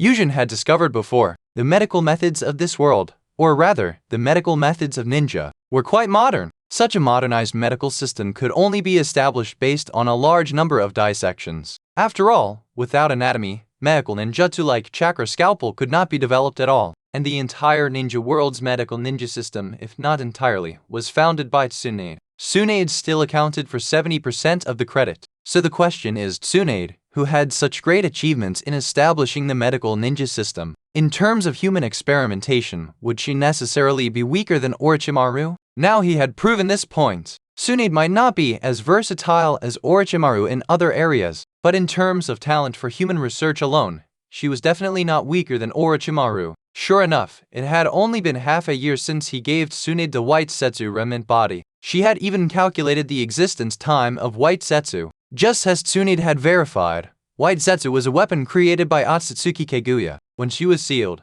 the Black Setsu that was born had quietly left the battlefield of its own brother and mother, and hid a part of White Setsu, and after Uchiha Madara summoned the Outer Path demonic statue, he thought he had created White Setsu using the Hashirama cells in his chest. But he didn't know that the Hashirama cells had only modified White Setsu, the product, to make its function more powerful. This was precisely the reason why Uchiha Yuzhen felt like crying and laughing at Tsunade's speculation, because this was purely Uchiha Madara's fault, just because he added Hashirama cells to the modification of White Setsu. This made White Setsu's life signs too similar to those of the Senju of the forest. However, Yuzhen did not go into too much detail about this. Yuzhen said vaguely, "The Senju of the forest have existed for 1,000 years. You don't seem to have to worry about this aspect anymore, right? Compared to that, I'm more interested in what this weapon can do." Hearing this, Tsunade also reacted. "Let!" She slapped her forehead and said with a chuckle, "I've been overthinking things during this time. The Senju of the forest and this thing have both existed for over 1,000 years. If there were any problems, it would have already erupted." Thinking of this, Tsunade also sneered inwardly. Among the known members of the Senju of the forest who had withered away, she seemed to be the only one left, Tsunade. Why should she care about this? Given the state of the Senju clan, if they were truly to be plotted against by something from 1,000 years ago, it could basically only target her, and she was not afraid of this situation at all. Having sorted out her thoughts, Tsunade walked directly to the glass container and operated it. The container was opened in a burst of white mist. When the low-temperature white mist dissipated, Tsunade grabbed the light green spherical object. "Don't you want to know how this weapon is used?" Tsunade held the developed weapon and smiled with extreme confidence. "Then open your eyes and watch carefully." Tsunade squeezed the hand holding the light green spherical object forcefully. Whoosh! The spherical object instantly expanded and turned into strands of light green silk ribbons, instantly wrapping around Tsunade's entire body. After a short while, Tsunade, who appeared before Uchiha Yuzhen, underwent a miraculous change in appearance. Tsunade, who came into Yuzhen's sight, had her clothes already turned into a light green leotard. This leotard outlined Tsunade in a way that stirred Yuzhen's thoughts. However, when his perception system detected that, compared to her appearance, the vitality and chakra strength of the person in front of him seemed to have undergone a drastic change. Yuzhen's eyes widened. He could hardly believe that Tsunade, who had no threat in his perception system before. At this moment, his sensory nerves were transmitting a sense of danger. This sense of danger was very weak, but Uchiha Yuzhen was very clear about himself. With his strength, which was extremely strong even among Super Cage level, if he could feel a threat, then this weapon, which was like colonial equipment, was unexpectedly strong. Thinking of this, he said to Tsunade, "Didn't you say this weapon could activate wood release? Let me see now, after you put on this weapon, how powerful is the wood release of the Senju of the forest." Hearing this, Tsunade rolled her eyes in annoyance. "Little brat, if you want to see the power of wood release, use the Flying Thunder God technique to take me outside." Hearing this, Uchiha Yuzhen directly responded, "No problem." Given that they were going to test the power of wood release, and since wood release was a very flashy technique, Uchiha Yuzhen, who activated the Flying Thunder God technique, took Tsunade to a place where the Konoha perception barrier could not sense. Valley of the End. "Oh, you want to test wood release here? You have good taste." Tsunade looked at the statue of her grandfather and exclaimed spiritedly. 87 Chapter 87 Subsequent development of colonial equipment. Tsunade thought Uchiha Yuzhen bringing her to the Valley of the End was a good choice. As Senju Hashirama's direct granddaughter, she knew exactly how this terrain was formed. In her eyes, as a Senju of the forest, this canyon formed by battle was a victory medal against the Uchiha. This annoying Uchiha Yuma brought her here to test the wood release. It couldn't be better. Uchiha Yuzhen, standing beside her, didn't mind Tsunade's somewhat excited expression. He just thought that she was probably excited because she had replicated the wood release, which only appeared in the senju of the forest every few decades or even centuries due to the reincarnation of Asura's chakra. Alright, Tsunade-senpai, show me the success you've researched during this time. Uchiha Yuzhen waved his hand, signaling Tsunade to demonstrate how powerful the wood release was after putting on this thing. He was also very curious about this. After all, Tsunade was the direct descendant of the senju of the forest, Senju Hashirama's direct granddaughter. In her eyes, the wood release should have the power that Senju Hashirama had without activating Sage Art Enhancement. Yuzhen was very concerned about this. If Tsunade could really reach that level with her temporarily awakened wood release by wearing this external object, then, if the subsequent research went a little deeper and they researched changes at the genetic level, that would be truly incredible. Hearing Yuzhen's urging, "What's the rush?" Tsunade rolled her eyes at him in annoyance. As an Uchiha, you probably don't need me to introduce wood release. After all, before Konoha was founded, we were sworn enemies in a stalemate for 1,000 years. Now, watch this! As she spoke, Tsunade's hands were also quickly forming hand seals. The moment the seals were completed, wood release, deep forest emergence exclamation activate. In an instant, numerous gigantic trees rapidly grew on the ground along both banks of the river in the canyon. It didn't take long for the open spaces on both sides of the canyon to turn into a forest. Amazing! Uchiha Yuzhen was truly shocked by Tsunade. He also knew the technique deep forest emergence. After all, the Uchiha were beaten up every few decades, so he was more than familiar with it. Therefore, when the system gave him the wood release, he studied it thoroughly. What's more, his wood release appeared through system upgraded abilities. The wood release of purple ability level should theoretically have a certain gap in power compared to Senju Hashirama. What tilde? This ability, according to scientific terms, completed the genes. Because of this, Yuzhen's Ōtsutsuki power was more complete compared to the Senju of the forest. So, even the purple ability Ōtsutsuki made his wood release, in terms of power, not weaker than Senju Hashirama's. And what did he see now? The power of the deep forest emergence that Tsunade activated was probably around 70% of his. You have to know, the source of Tsunade's current wood release activation was an external object. Precisely because of this, Yuzhen was shocked. A set of colonization displayed such an exaggerated effect. If Tsunade could develop a product that could be completely integrated into the body and supplement the genes, what kind of scene would that be? How is it? It's very strong, right? Tsunade withdrew her chakra, looking at Yuzhen with a condescending expression. When she saw the shocked look on Yuzhen's face, she immediately felt extremely pleased. After all, ever since interacting with this smelly little brat, he had always maintained a calm and confident demeanor. It is indeed very strong. At this moment, Uchiha Yuzhen's sensory ability was already operating at full capacity. However, besides wood release, it should have other functions, right? He found that this colonization not only gave Tsunade the ability to activate wood release, waves of astonishing vitality, which is Yam release chakra, were also boiling and circulating within Tsunade's body. Thinking of the Yam release chakra's ability to heal the body, he immediately asked Tsunade this question. Hearing this, Tsunade instead frowned. There are indeed other abilities, but that ability, you can go back and experiment with it yourself. Seeing Tsunade's somewhat frowned and displeased expression, Uchiha Yuzhen immediately realized Tsunade currently still had hemophobia, and experimenting with the function of Yam release chakra was probably a bit difficult for her. Asterisk smack asterisk. After hitting his forehead, Yuzhen bowed slightly to Tsunade and said in a tone full of apology, Sorry, just pretend you didn't hear the suggestion just now. I'll experiment with its other functions myself when I get back. HMPH, just do as you see fit. Tsunade had already taken off the colonization on her body. The colonization, which had reverted to a spherical object, was held in her hand and handed to Uchiha Yuzhen. Taking the result of Tsunade's research, Uchiha Yuzhen pondered for a moment, then raised his eyelids and said solemnly to Tsunade, Tsunade-senpai, this product is indeed perfect, but for the subsequent research of the colonization, can those special cells be directly integrated into a person's body? Little brat, do you know what you're saying? If it's integrated into the body, ordinary people can't withstand the erosion of this vitality. Then, Tsunade-senpai, can you do it? Don't even think about it. Isn't this product enough? If you ask for more, I can't do it. I can hire Tsunade-senpai. You want to buy me off with a little bit of smelly money. 300 million ryo a year. As soon as Yuzhen finished speaking,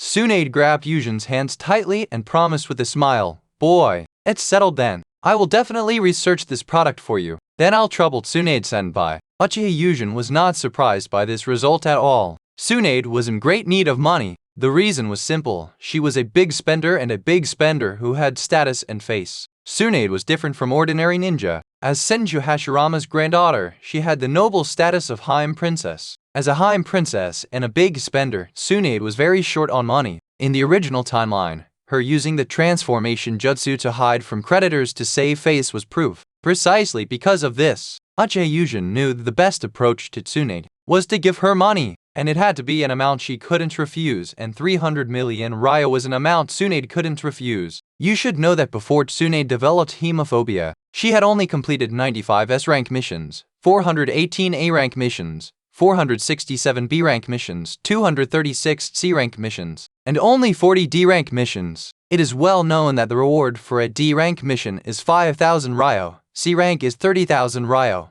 B-rank is 80,000 ryo, A-rank is 150,000 ryo, and S-rank missions are 1 million ryo. And these rewards, even if they weren't shared with the team members who did the missions together, if they were all given to Tsunade and calculated, it would only be 202 million ryo. Therefore, facing a reward of 300 million ryo a year, Yuzhen thought that Tsunade couldn't refuse. As expected, everything was within Yuzhen's expectations. Tsunade accepted the hire. After discussing the subsequent cooperation plan with Tsunade, Uchiha Yuzhen took Tsunade and flashed back to Konoha. Given that the time was still within the late morning, Uchiha Yuzhen took the finished product would release Colonization 1.0 and walked towards Fugaku's residence. After all, he had already said he would give Fugaku a gift, so he couldn't break his word. #88 Chapter 88 Proposals for the reform of the security department in his sensory system. He had calculated that after a Mangekyō holder consumed their pupil power to the point where it affected their vision,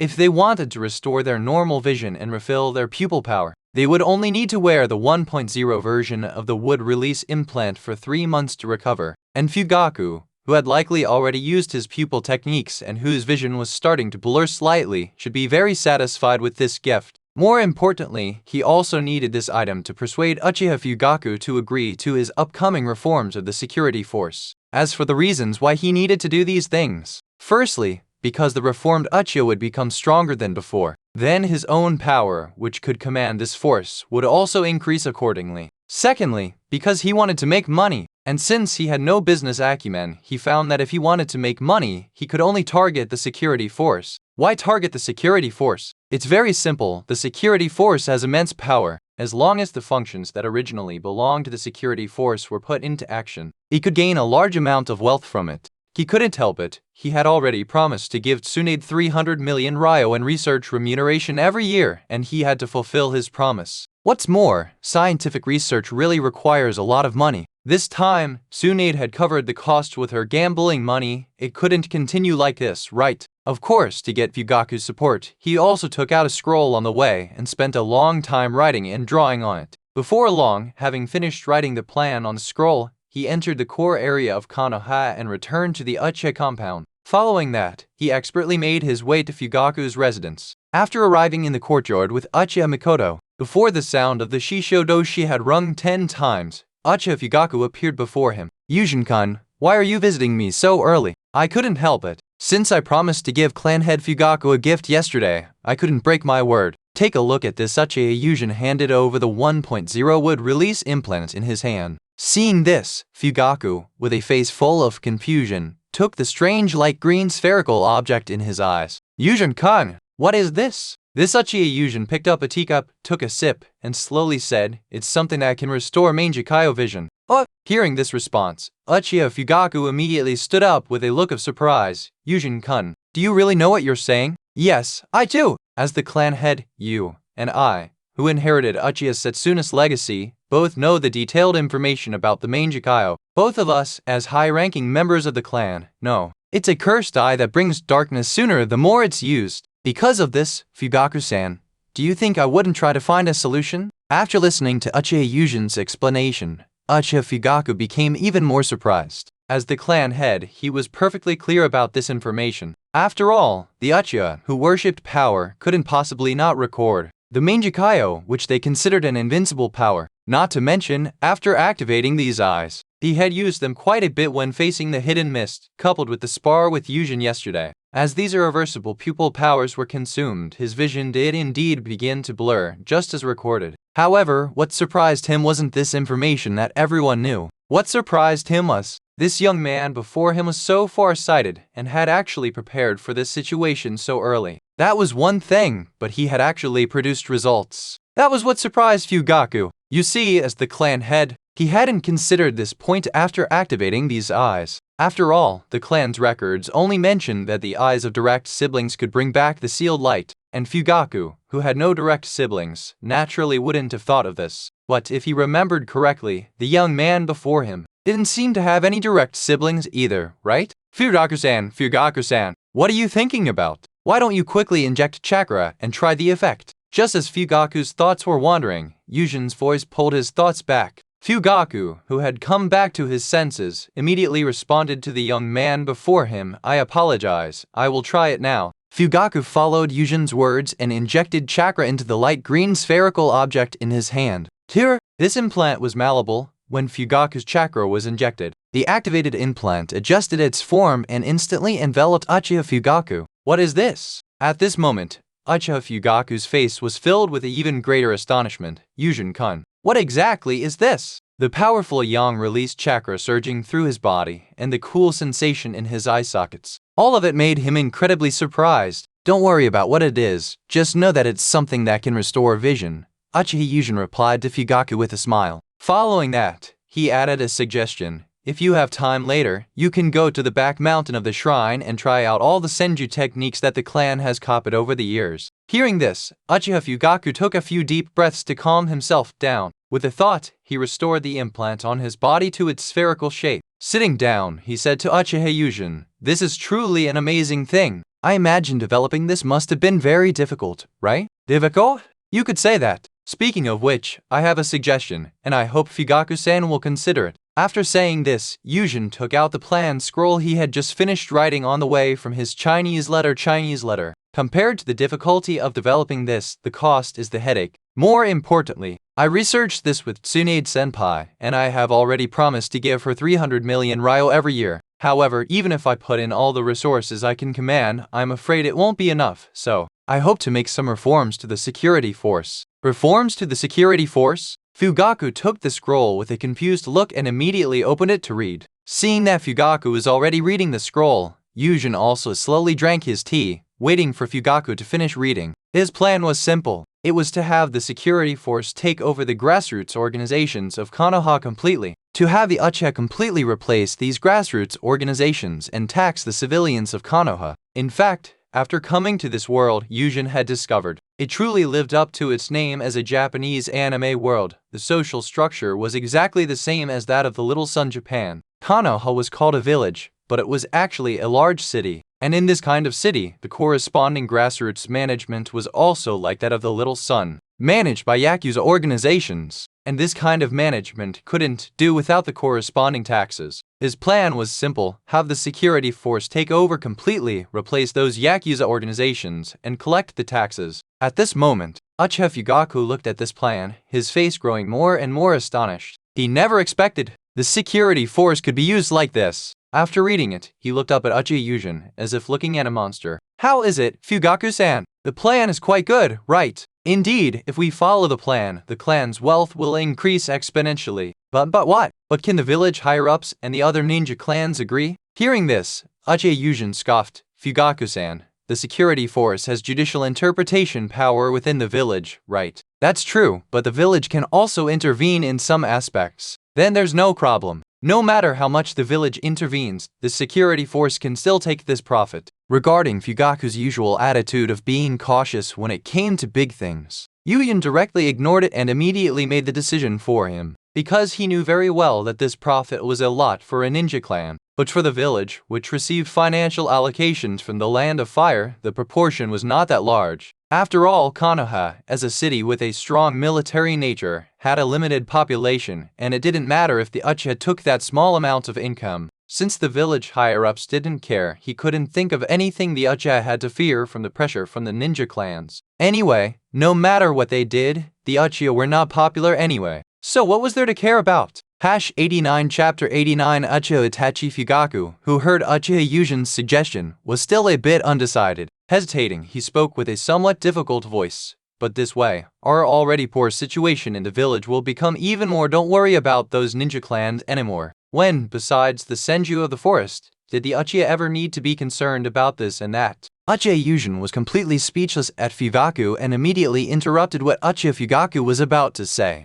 He voiced the thoughts he had just had. Upon hearing this, Uchiha Fugaku finally reacted. That's true. The security force holds such great power, it was never going to be popular with other ninja clans anyway. If we take this benefit, they'll just have to swallow it even if they're unhappy. At this moment, Fugaku, enlightened by Yuzhen, also reacted. Looking at the village's higher-up style of governance over the years, it's primarily based on stability. And as the clan head, he also knew the reasons for the precautions against the Uchiha. Firstly, it was the second's dying policy which they, as his disciples, had to implement. After all, Hiruzen Sarutobi was born into the Sarutobi, and the Sarutobi, since ancient times, had been vassals of the Senju of the forest. You, the leader of a vassal ninja clan, were elevated by the second Hokage, Senju Tabarama, to become the third Hokage of Konohakage. If you didn't obediently implement the dying policy taking precautions against the Uchiha, at that time, you might not even have been able to sit securely in the Hokage position. Secondly, there were the Uchiha's own reasons. As a clan that worships strength, the Uchiha's Sharingan power is very strong.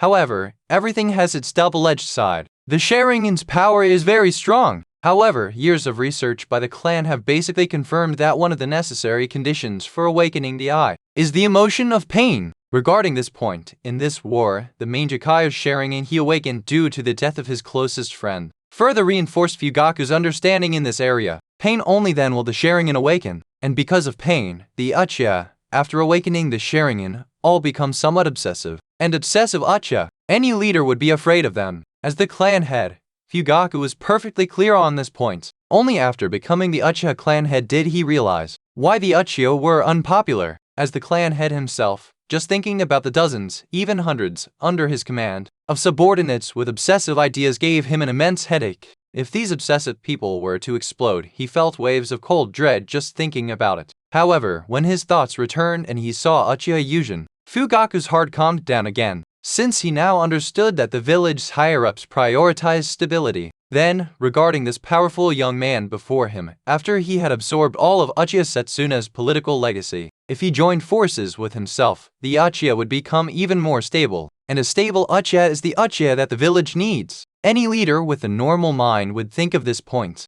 A stable, commandable Uchiha clan. Any cage of a village would like that. After all, the Uchiha's elites, in battles of the same level, are capable of fighting two opponents at once. This power, once stabilized and controllable, is something no one can give up. What's more, the Uchiha Yuzhen before him is the reason the Uchiha in the village will no longer be feared by the higher-ups. This young man's power is too great, and at the same time he has been absorbed into their system. After the village's higher-ups have already invested such a large sunk cost in Yuzhen, they will definitely turn a blind eye to some of the Uchiha's excessive actions. As for those ninja clans, honestly, if it weren't for being a little concerned about the Uchiha's increasingly bad reputation in the village, Uchiha Fugaku wouldn't have even considered them important. After all, besides the Senju of the forest, the Uchiha had never truly paid attention to other ninja clans. Even the Hyuga clan, in the Uchiha's eyes, was just another blood pond clan. They have eye power, but that's about it. And seeing the expression on Fugaku's face, Uchiha Yuzhen knew that this guy had finally reacted. He had cast aside that mindset of being hesitant to act for fear of personal risk when doing great things.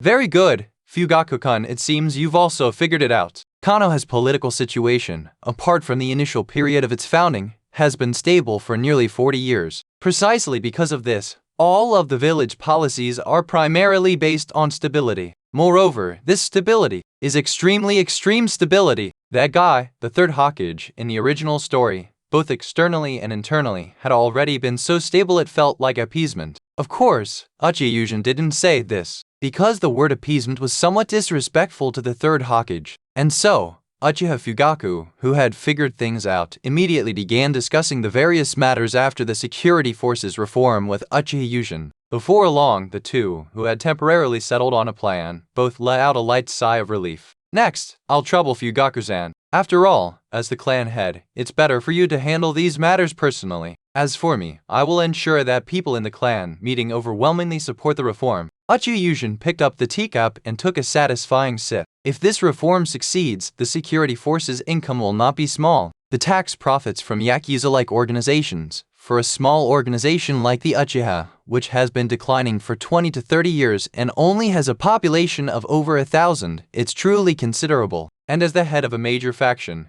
the money he gets will definitely not be little. Gritting his teeth and tightening his belt, he could still afford Tsunade's annual research funds of 300 million ryo. Feeling that the financial pressure had eased, Yuzhen, relieved, put down the teacup. Smiling broadly, he slowly said to Fugaku, who was still writing and drawing, "Didn't we agree before that I would take Fugaku-san's child as a disciple? If it's convenient, let's do it today." Hearing this, Uchiha Fugaku looked up. Yuzhen-kun is indeed a man of his word. "Please wait a moment. I'll go get Itachi now."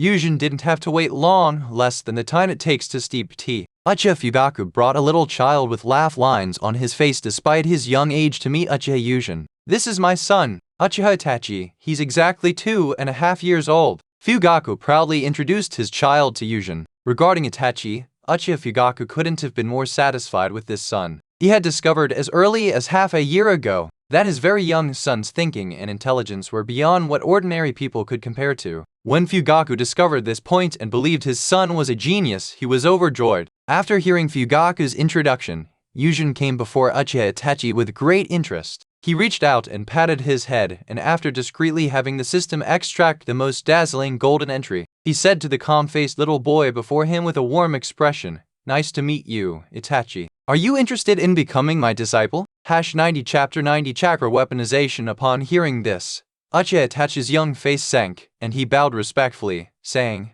"I am deeply honored to become Yuzhen-sama's disciple." Itachi said these words from the bottom of his heart. Regarding Uchiha Yuzhen, ever since he was 1.5 years old and capable of deep thought, he noticed this person's name constantly ringing in his ears. His father praised him, his mother praised him, and even most people his age wanted to become him. Because of this, he asked his father what was going on, and his father told him that it was because this person before him was very strong, and for a person whom his father said was very strong to become his teacher, Itachi would not refuse. After all, he would become a ninja in the future, and for a ninja, power must be strong. It is precisely because of this that there was no reason for him to refuse Uchiha Yuzhen, such an obvious expert, becoming his teacher. Even though he was only 2.5 years old, he understood the principle that the capable are teachers, and Uchiha Yuzhen did not know that the little boy before him had thought so much just about becoming his disciple. When he heard Uchiha Itachi's response, he immediately laughed happily. "Ha ha ha ha, stand up, Itachi.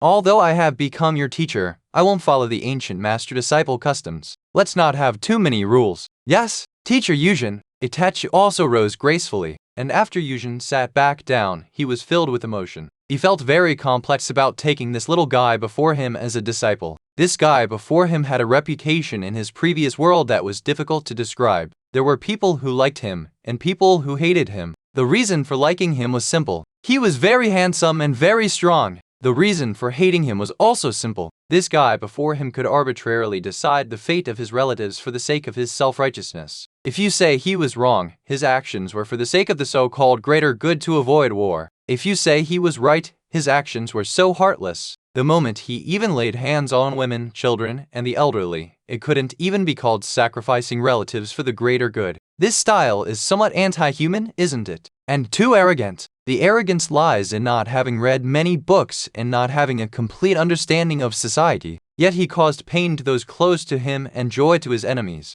However, Yuzhen, as someone who had received complete compulsory education, would not arbitrarily think that the other person was trash and couldn't be associated with, based on information from his previous life and the actions that the person before him had not yet carried out. After all, what appeared before him was a 2.5-year-old child. Yuzhen felt that if he dug out the contents of his middle and high school political science textbooks from his mind and taught them, this thinker who loved to overthink since childhood would definitely become a different person. Just like that, after accepting Uchiha Itachi as his disciple, and enjoying a harmonious lunch with Fugaku's family, Yuzhen left the clan leader's residence. Not long after, he arrived at a small alley. Next, he wanted to experiment with the changes in his body. After upgrading the Chakra Seed entry, as time passed, a strange feeling appeared in his body. The system directly told Yuzhen that this feeling was the weaponization of chakra and Ōtsutsuki jutsu. As someone who could already be considered an Ōtsutsuki, when he possessed his own chakra seed and the level of this entry increased, he could activate his own chakra weapon. Yuzhen was very interested in how far this chakra weapon would go. After all, his ninja sword was already starting to fall behind his pace. That weapon was no longer of much help for his upcoming battles, and his sixth sense told him that the upcoming commotion would not be small. Therefore, he needed to find a convenient place, and he already had an idea for a convenient place to experiment. Whoosh! He activated the Flying Thunder God technique and arrived at a secret Uchiha base in the Land of Fire. As a 1,000-year-old prominent clan in the ninja world, the Uchiha had established many secret bases throughout the ninja world. The place where Sasuke and Itachi fought in the original story was one such Uchiha base. This place is really convenient for experimenting with high-power ninjutsu. Uchiha Yuzhen looked at the barren place, where even the ground was a deathly gray, and felt a little emotional. He had placed a Flying Thunder God technique mark on this base after discovering it. He chose it precisely for its environment, barren and with deathly gray ground. It meant he could mess around as much as he wanted here. Following his feeling, Uchiha Yuzhen arrived at an open space. He raised his hand and gathered a ball of chakra in it. Following the feeling, Yuzhen injected a large amount of chakra into his hand. But when a massive amount of chakra gathered in Yuzhen's hand, his hair and skin began to turn strangely white. Brek! He saw that in the hand of the Ōtsutsuki transformed Yuzhen, the ball of chakra, already containing a huge amount, began to rise. Before long, the chakra ball in Yuzhen's hand began to materialize. The materialized white flesh writhed and transformed into a giant eight-headed, eight-tailed snake. Oh, is this the lower part of the Yamada technique?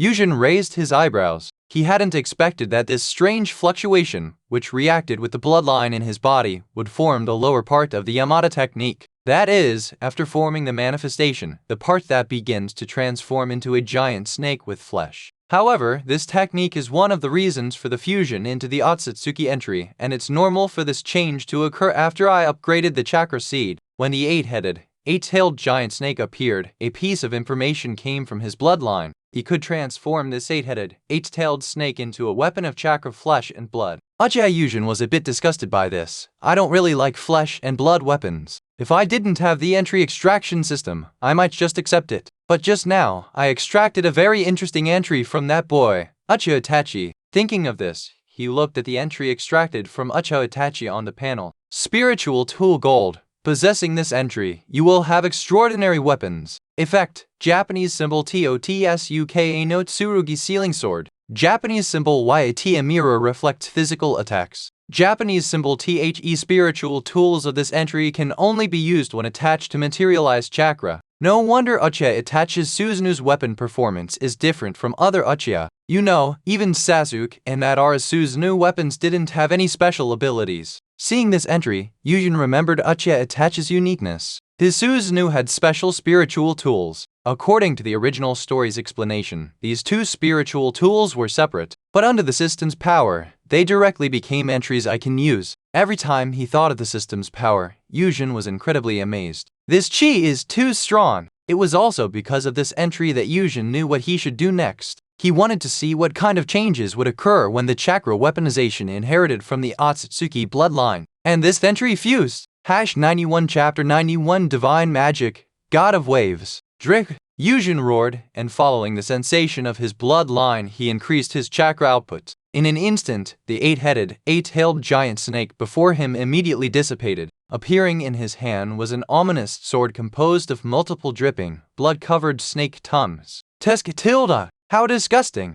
Even though he knew these were chakra materialized and not real flesh and blood, this sword, made of dripping snake tongues, although shaped like an eight-sided Hun sword. However, its bizarre appearance truly made Yuzhen feel somewhat annoyed. There was nothing he could do. Just as the giant snake materialized and he wanted to weaponize it according to his bloodline's reaction, the information within his bloodline told him. His bloodline lacked horns and special eyes. He couldn't do whatever he wanted completely and could only temporarily use a semi-finished, flesh and blood weapon. Yuzhen did not doubt the information within the Ōtsutsuki bloodline. As a star-spanning civilization, the Ōtsutsuki's utilization of information is something others cannot hope to match. their karma, that method of resurrection after possession that unpacks their chakra data like a compressed file that is the proof. Because of this, he did not doubt the information that surfaced in his bloodline. He did indeed lack horns and eyes. As for why his Sharingan wasn't qualified, Yuzhen also thought very clearly. For the Ōtsutsuki, things like the Rinnegan or Sharingan are not necessary. The Byakugan is. Look at all the Ōtsutsuki who have appeared, and you will find. Even if they have other eyes with stronger functions, the Byakugan is always the one that cannot be missing. For Yuzhen, who is not yet fully Ōtsutsukified and who does not have the Byakugan, or rather, he whose Byakugan is still incubating in the pineal gland at his brow, has a guess. The Byakugan eye is the foundation of all eyes. Urashiki used the Byakugan to transform into the Rin Sharingan. Ishiki used the Byakugan to transform into black eyes. And the net eye, which Ōtsutsuki Momoshiki values more, all originated from the Byakugan. The information that the Byakugan is the foundation of all eyes is even known by the natives of the ninja world. Kakashi said during the Chunin exams that there are historical records stating the Sharingan originated from the Byakugan. Therefore, the Byakugan is truly special, and Uchiha Yuzhen, who lacks information, can only speculate in this direction. However, what's more important now is that he needs to allow his weapon, with the help of the entry, to complete its transformation. After all, this thing in my hand is materialized chakra, right? Yuzhen, with a serious expression, opened his Sharingan and stared intently at the ominous sword in his hand. With a thought, system, install the spiritual tool entry. The system responded and installed the entry. The moment the entry was installed, Uchiha Yuzhen instinctively allowed the power of the entry within his body to attach to the giant sword in his hand. But, when the power of the entry came into contact with the flesh and blood in his hand, a piece of information came from deep within his bloodline. This information caused Uchiha Yuzhen to involuntarily shout out, "Power God Tenyu Habakiri."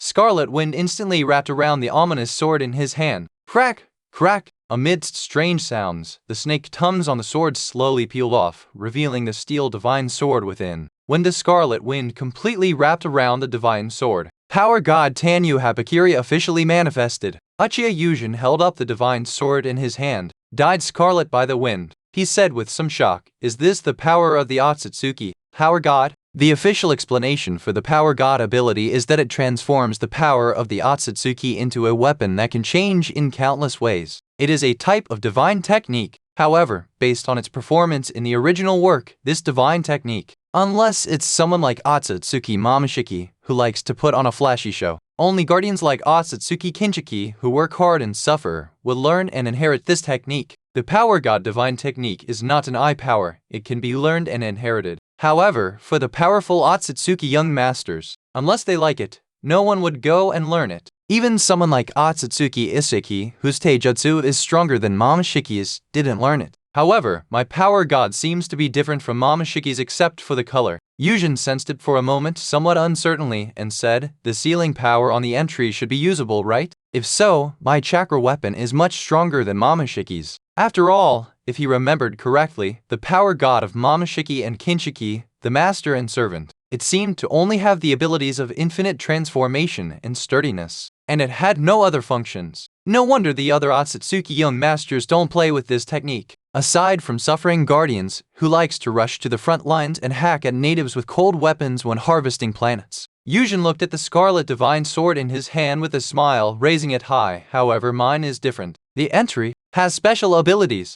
Saying that, Yuzhen swung the divine sword in his hand.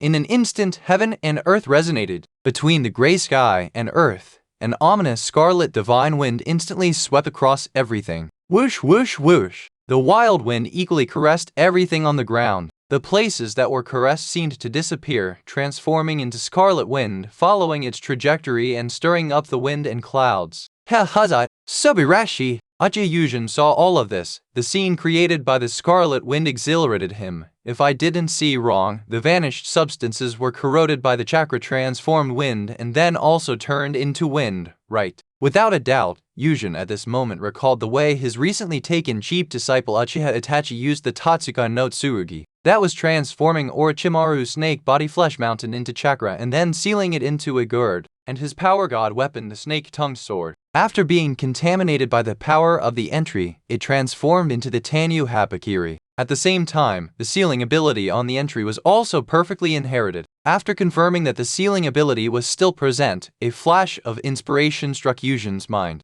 How about this? With his mind moving freely, Yuzhen, who did what he thought, drew out his ninja sword, which could no longer keep up with him. This weapon didn't have many entries, only 4. They were Thunder Attachment Blue, Vampiric Immortality Blue, Chakra Mimicry Blue, Chakra Absorption, and Integration Blue. The Power God has already formed the Tanu Habakiri, so can these entries be integrated? If it's truly possible, then I will never have to worry about weapon issues again. This is also very important to him, because he knows very well that his Power God was forcibly drawn out from the bloodline in his body by the spiritual tool entry. However, since this power has already been drawn out, he also wants to strengthen it. Moreover, if his idea comes true, as long as the weapon entries are integrated into the Power God, which can transform in countless ways, then his weapon will become extremely powerful. And with a powerful weapon, his strength will also undergo earth-shattering changes. After all, in the power systems Yuzhen knows, even in Eastern and Western myths, weapons and magical treasures are very important. In the investiture of the gods, sages without magical treasures and those with magical treasures are two different concepts. In Greek mythology, Zeus with lightning and Zeus without lightning are also two different concepts. At this moment, Yuzhen, who had cleared his thoughts, with a thought system, transfer the entries on the ninja sword to the Power God technique.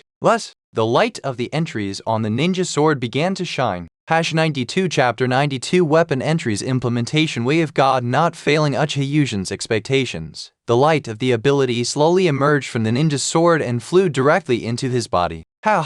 Just as I expected. The power of the ability was not injected into his body, but into the information that had been flashing within his body and bloodline Power God. When everything unfolded as he had anticipated, Uchiha Yuzhen knew he had made the right gamble. As Ōtsutsuki, a high-level civilization, the composition of their flesh and blood is indeed important. However, their foundation lies in the information contained within their chakra, and the Power God within his body, which can now weaponize chakra, is a form of information. In Uchiha Yuzhen's heart, this information that can construct divine techniques is a type of weapon, and weapons can be equipped with special weapon abilities. At this moment, when the power of the ability was fully injected into the information that constructed the Power God technique, a buzzing sound echoed behind Uchiha Yuzhen. Yuzhen turned his head and saw a ring of red light weaving open behind him. So that's how it is? Looking calmly at the red ring, Yuzhen dropped the ninja sword which no longer had the ability attached, and then extended his free left hand. What? The ring behind Yuzhen seemed to respond to him, and a red glowing hammer instantly flew out from it. And on the hammer, the crackling electric arcs were the ability Thunder Attachment Blue. Seeing the power of this ability, Yuzhen wanted to continue experimenting to see what extent the Power God could achieve. With a thought, 3 strangely shaped weapons instantly flew out from the ring behind him. Uchiha Yuzhen handled each of these weapons one by one and experimented with them. The experimental process was very smooth.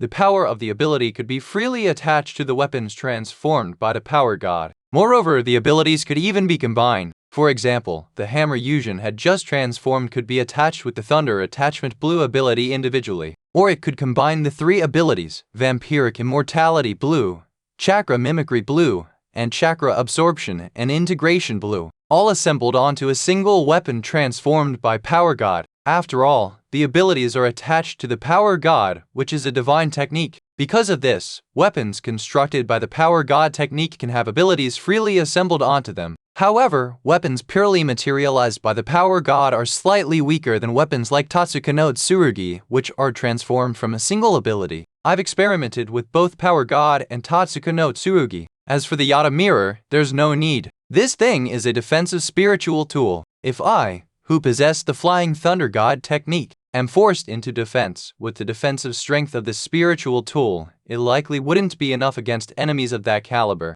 After experimenting with the spiritual tool ability obtained from Itachi as well as the Power God triggered by this ability, and simultaneously verifying that abilities could be attached to this divine technique, Yuzhen put away the ninja's sword and returned to Konoha with a reasonably satisfied mood. Time flew by. In the blink of an eye, the Third Great Ninja War was already coming to an end. After all, Tsunade and Iwagakure had already signed peace treaties with Konoha, while Hidden Mist, as always, remained isolated and inactive. and Kumagakure, after the third Raikage was killed not long ago, also began to cease hostilities. After all, they needed a new Raikage for the village to function. In this state, although the ninja world did not openly welcome peace, it entered a period of relative peace during this time. This period lasted for nearly a year and a half, and during this year and a half, Uchiha Yuzhen was not idle. The cultivation of his valued subordinates, Abido and Shisui, the education of his disciple Itachi, and the reform of the security force, communication with the village's higher-ups, all these things kept him extremely busy. However, there were also gains.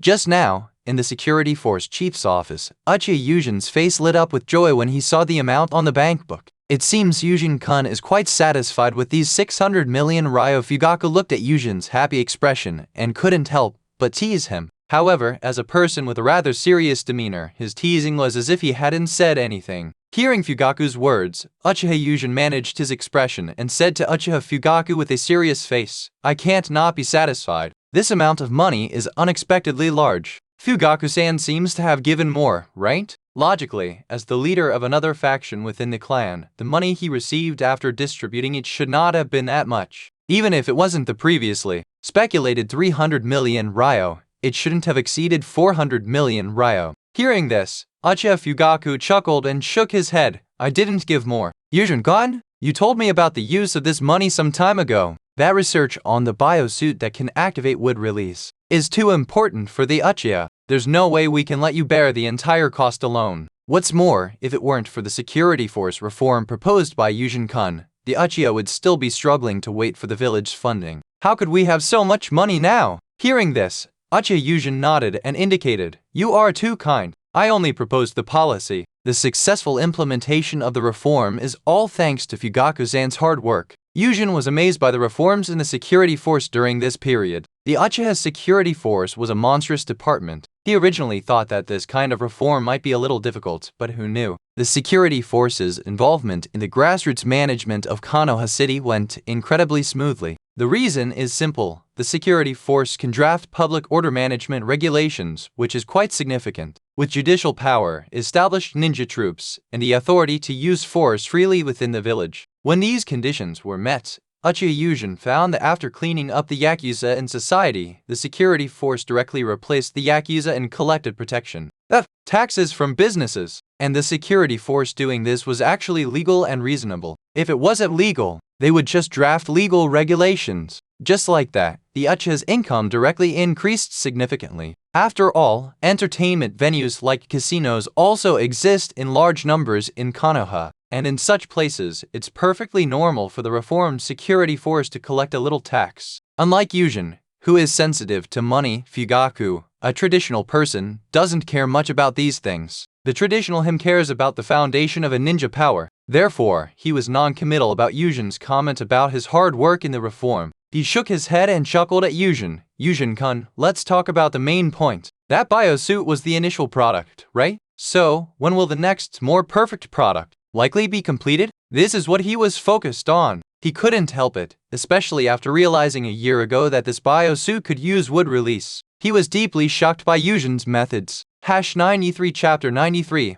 One-track mind leads to two obstacles. Uchiha Fugaku couldn't help but be shocked. After all, what was stolen was the strongest power of their old nemesis, their millennium-long rival. Regarding this power that can defeat the Sharingan, as the clan head of the Uchiha clan, Fugaku was very clear about the weight of wood release in the hearts of the Uchiha. Why did Uchiha Madara, the clan head from the generation before last, have no one follow him when he wanted to lead the clan away from Konoha? Did he really think all the Uchiha had become peace-loving? Considering the number of over 1,000 ninja during the Uchiha's peak, there had to be a few guys who liked to fight, right? Not to mention, with Uchiha Madara's charisma, there should have been quite a few loyal followers. But when Uchiha Madara wanted to take the Uchiha away from Konoha, not a single person followed him. Others might not know the reason, but as the clan head, how could Fugaku not know? The reason was that all the Uchiha in Konoha believed that wood release was stronger than the Sharingan, and Senju Hashirama was stronger than Uchiha Madara. There was nothing they could do.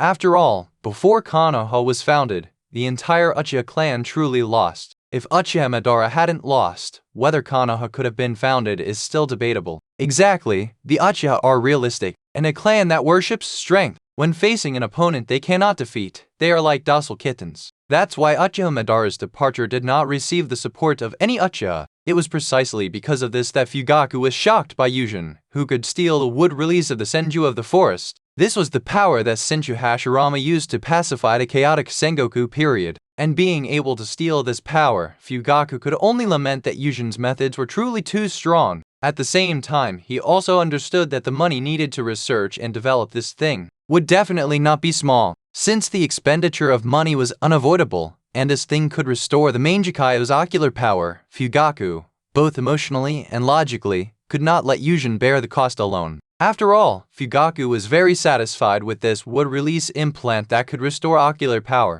Although the speed of restoring ocular power was very slow, having it and not having it were two different things. One must know that in the clan's millennia of records, aside from some extremely rare exceptions, all Mangekyō users needed to sacrifice the Mangekyō of a sibling to restore ocular power, and the probability of two siblings simultaneously awakening the Mangekyō is not worth mentioning. Precisely because of this, Fugaku, whose mind was not completely dull, also attached great importance to this research product. Upon hearing Fugaku's question, Yuzhen slightly furrowed his brow. The next generation of the product might still need some time. Fugaku-kun, please be patient. I still need to congratulate Sensei Minato, so I'll take my leave first. To be honest, Uchiha Yuzhen himself didn't know how long the research would take. After all, he had also visited Tsunade's laboratory, and the progress was not very ideal. The reason was that Tsunade was a person with a bottom line. She didn't use human bodies for direct research. It had been stuck in the animal clinical stage, and the progress was indeed a bit slow.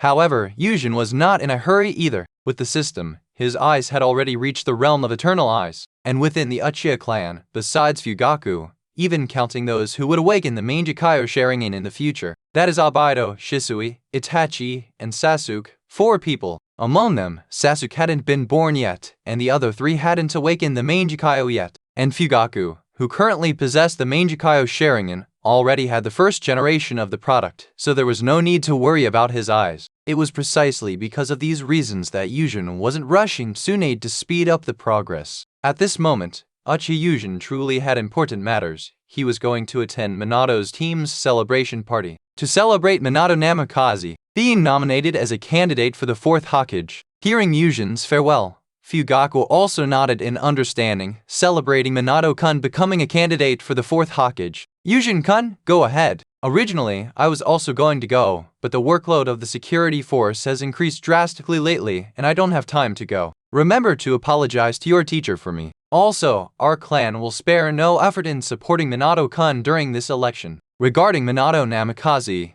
the Jonin class leader with whom he had a good relationship, becoming a candidate for the 4th Hokage, Uchiha Fugaku was also filled with emotion. He thought that if Yuzhen hadn't become Minato's disciple and a member of the Hokage's direct lineage, then, for the Uchiha clan, who had become fixated on the position of Hokage, they would definitely have forced him to become one of the candidates for the 4th Hokage. Anyway, whether he succeeded or not was secondary, the posture of competing was essential. However, after the Uchiha clan gained hope in Uchiha Yuzhen, and at the same time, Minato Namikaze had the hope of becoming the 4th Hokage, the Uchiha clan realized that as long as Minato Namikaze became Hokage, Uchiha Yuzhen would become a legitimate Hokage disciple. After the probability of becoming the 5th Hokage skyrocketed, they immediately expressed their support for Minato Namikaze. Upon hearing Fugaku's words, Yuzhen, who had reached the doorway, turned his head back and responded with a smile, "Don't worry. Fugaku-san's words, I will definitely convey them to teacher." After saying that, he gently closed the door, and Uchiha Yuzhen's figure left the security force, walking toward the Akamichi family's BBQ restaurant.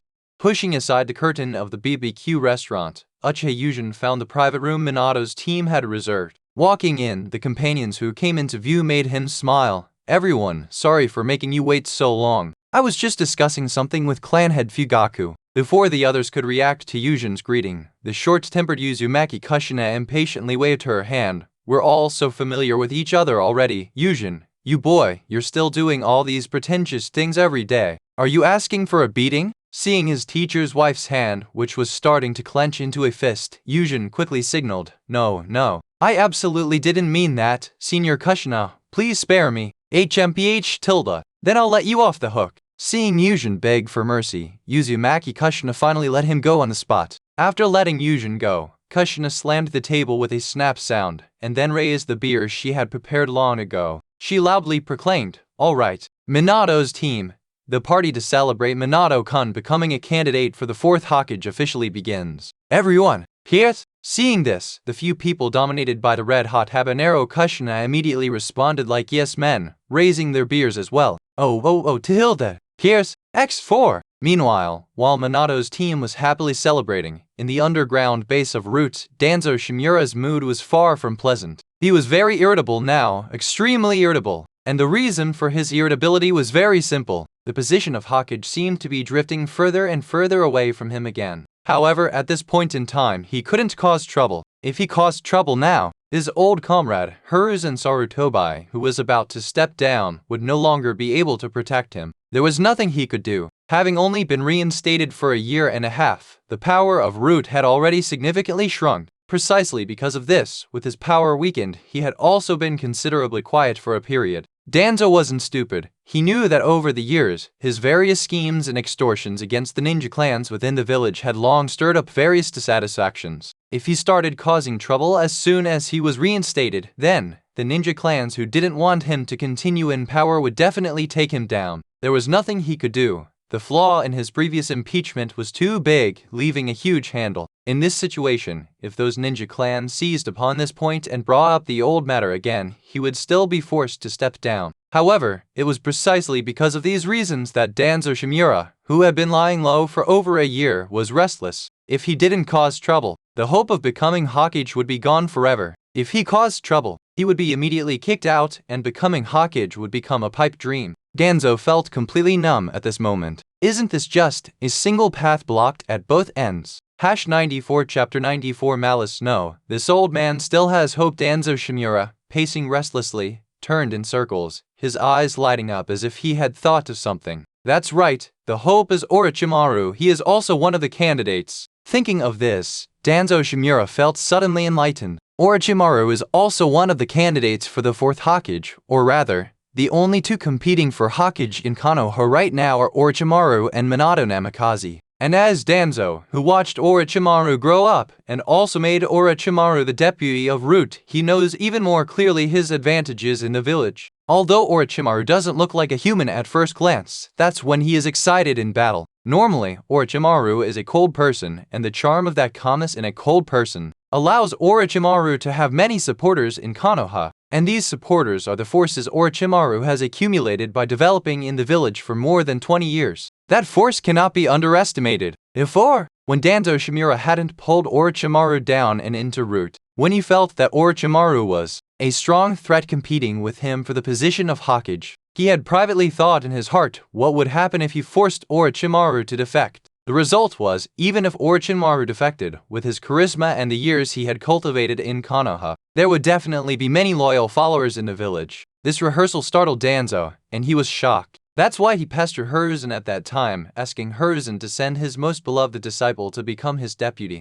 At this moment, the suddenly enlightened Danzo Shimura thought if he supports the charismatic Orochimaru to become Hokage, then, by holding on to Orochimaru's weaknesses, wouldn't he be able to be the shadow above the shadow? Then, with this power in his hands, wouldn't it be possible for him to brew a great situation, and then push Orochimaru off the stage, and then he himself become the 5th Hokage? Thinking of this, Danzo Shimura felt his blood boiling, and his obsession with becoming Hokage seemed to be within reach. He immediately stood up and quickly walked toward Orochimaru's wood-release laboratory in the Root base. Danzo Shimura, who knew his way around, arrived at the door of the laboratory. The Root ninjas stationed nearby saw that it was Lord Danzo. They all looked down and acted as if they didn't see him at all.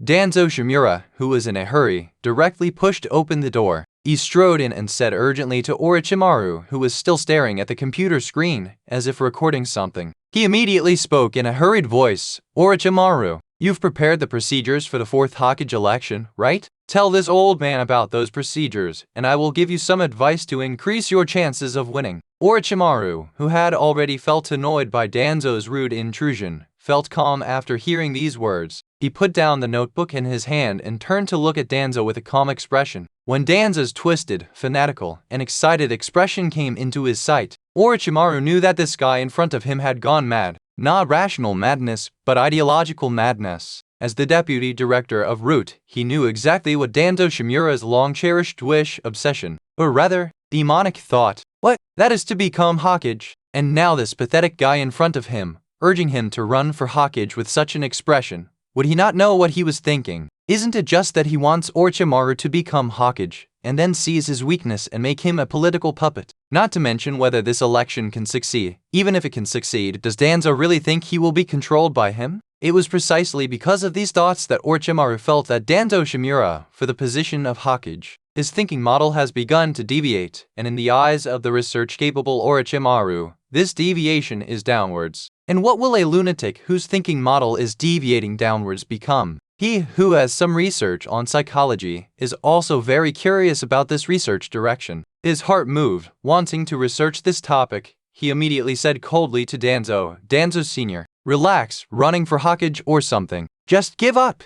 Hearing this, Danzo Shimura, whose mind was filled with the thought of Orochimaru becoming Hokage, him controlling him by his weaknesses, then overthrowing him, and then he himself becoming the 5th Hokage, came back to his senses. He widened his eyes and roared in disbelief, "Orochimaru, what are you saying?" "I said, just give up on running for Hokage. We can't win against Minato-kun." Orochimaru folded his arms across his chest and replied with a smile to the disbelieving Danzo, "Minato-kun has the full support of the Uchiha. Oh, it should be that with Uchiha Yuzhen as his disciple, no one can win against him in the election." Orochimaru wasn't lying to Danzo about this, he really thought so. Orochimaru himself knows very well that he does have some thoughts about the position of Hokage. But that's when there is a lot of hope. As early as when Minato Namikaze announced his candidacy for Hokage, he developed a calculation model for this opponent, and the calculation results told him that there was no hope of winning at all. The reason is simple. Uchiha Yuzhen, the ninja who shone brightly and gained massive popularity in this war, his achievements at the critical moment of the Hokage election, will only be counted as Minato Namikaze's advantage by the Jonin.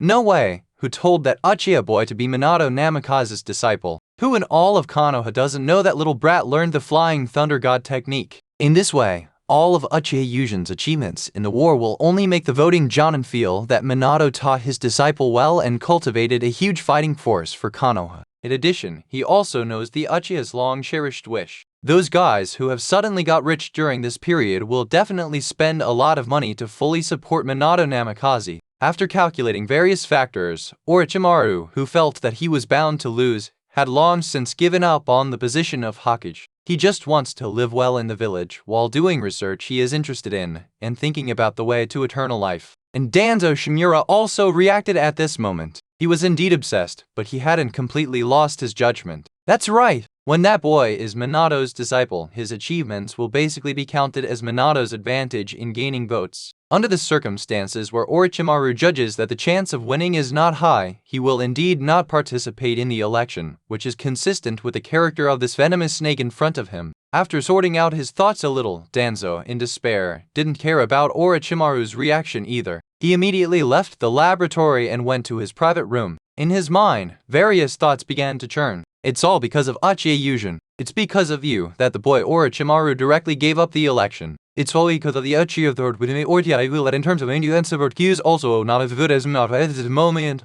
The more that didn't so thought, the more he felt that he could have become Hokage. It was all of Yuzhen Vedal and the Uchiha. It seems this old man has to find a way to get rid of you the strength of Uchiha Yuzhen. This boy is also something Danzo has a concept of. The Mangekyō Sharingan and that eye technique that was revealed, capable of cutting through everything, plus the troublesome Flying Thunder God technique, as well as the Sage Mode power that Danzo secretly found out. The sum of these powers made Danzo realize that directly killing him by force was out of the question, and he could only think of other methods through detours. Since it's impossible by force, then outsmart him. After all, in Danzo's cognition, no matter how strong a ninja is, they are still within the scope of humans. And humans, as long as they are targeted, even Hashirama would die. And as Danzo's malice boiled, Black Setsu's black and white figure in his room watched silently.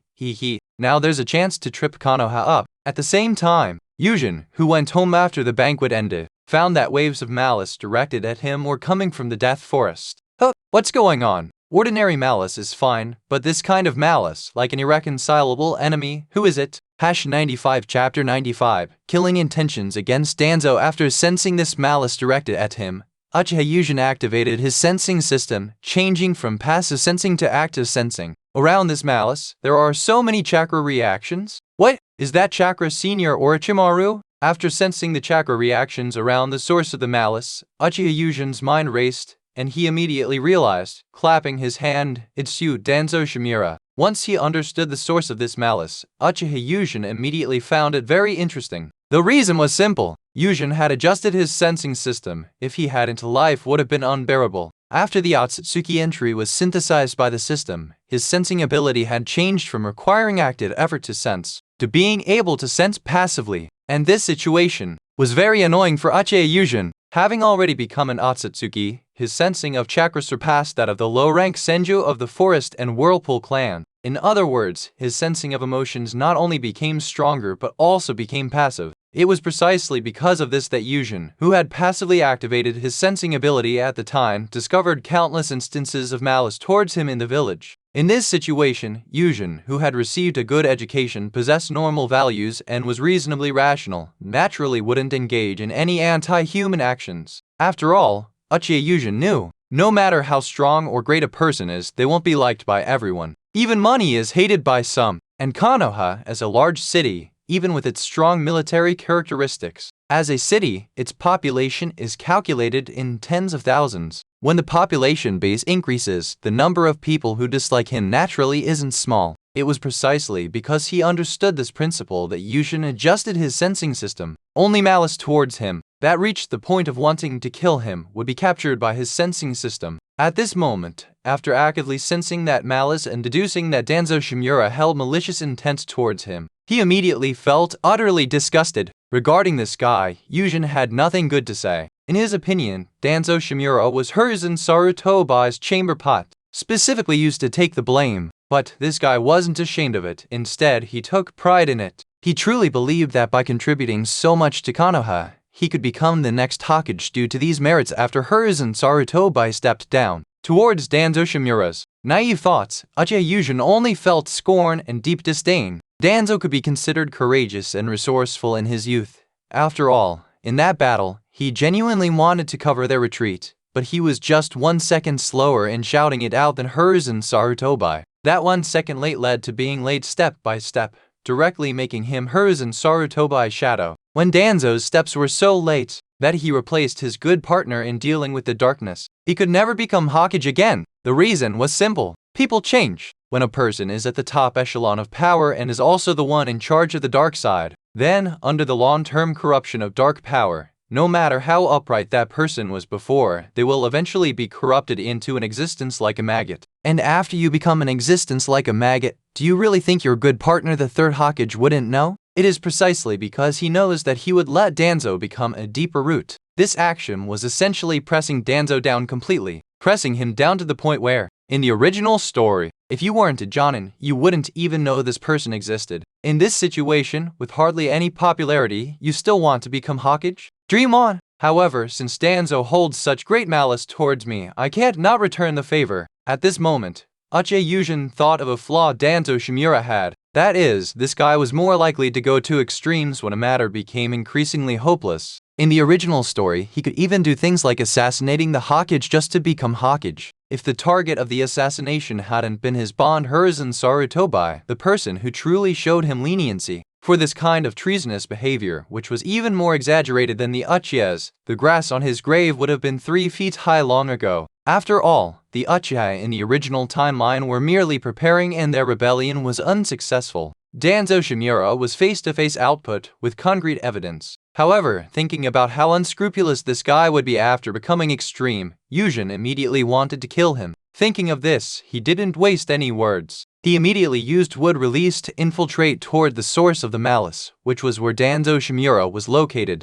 Wood release infiltration was quite unsolvable. At the very least, for the ninja profession, it was quite unsolvable. Everything White Setsu could do, Yuzhen, whose wood release was no weaker than Senju Hashirama's after becoming an Ōtsutsuki, would only do better. He easily infiltrated the root base all the way, and when he broke through a wall, the scene that entered Yuzhen's eyes made him pause temporarily. Oh tilde! Filial Sun Black Setsu? The appearance of the unexpected person made Yuzhen stop his assassination attempt. He wanted to see what these two guys were talking about. As for whether he would be discovered by Black Zetsu and White Zetsu, who were also infiltration experts. Uchiha Yuzhen wasn't worried about this situation occurring at all. The reason was simple. Black Zetsu claimed to be Kaguya Heime's third son, but due to the hurried birth, he didn't have much power. Bullying the natives was fine, but dealing with him was beyond his capability. After all, after he safely became a genuine Ōtsutsuki, his chakra control precision was stronger than the opponent's, and with chakra manipulation superior to the opponent's, it was impossible for him to be discovered.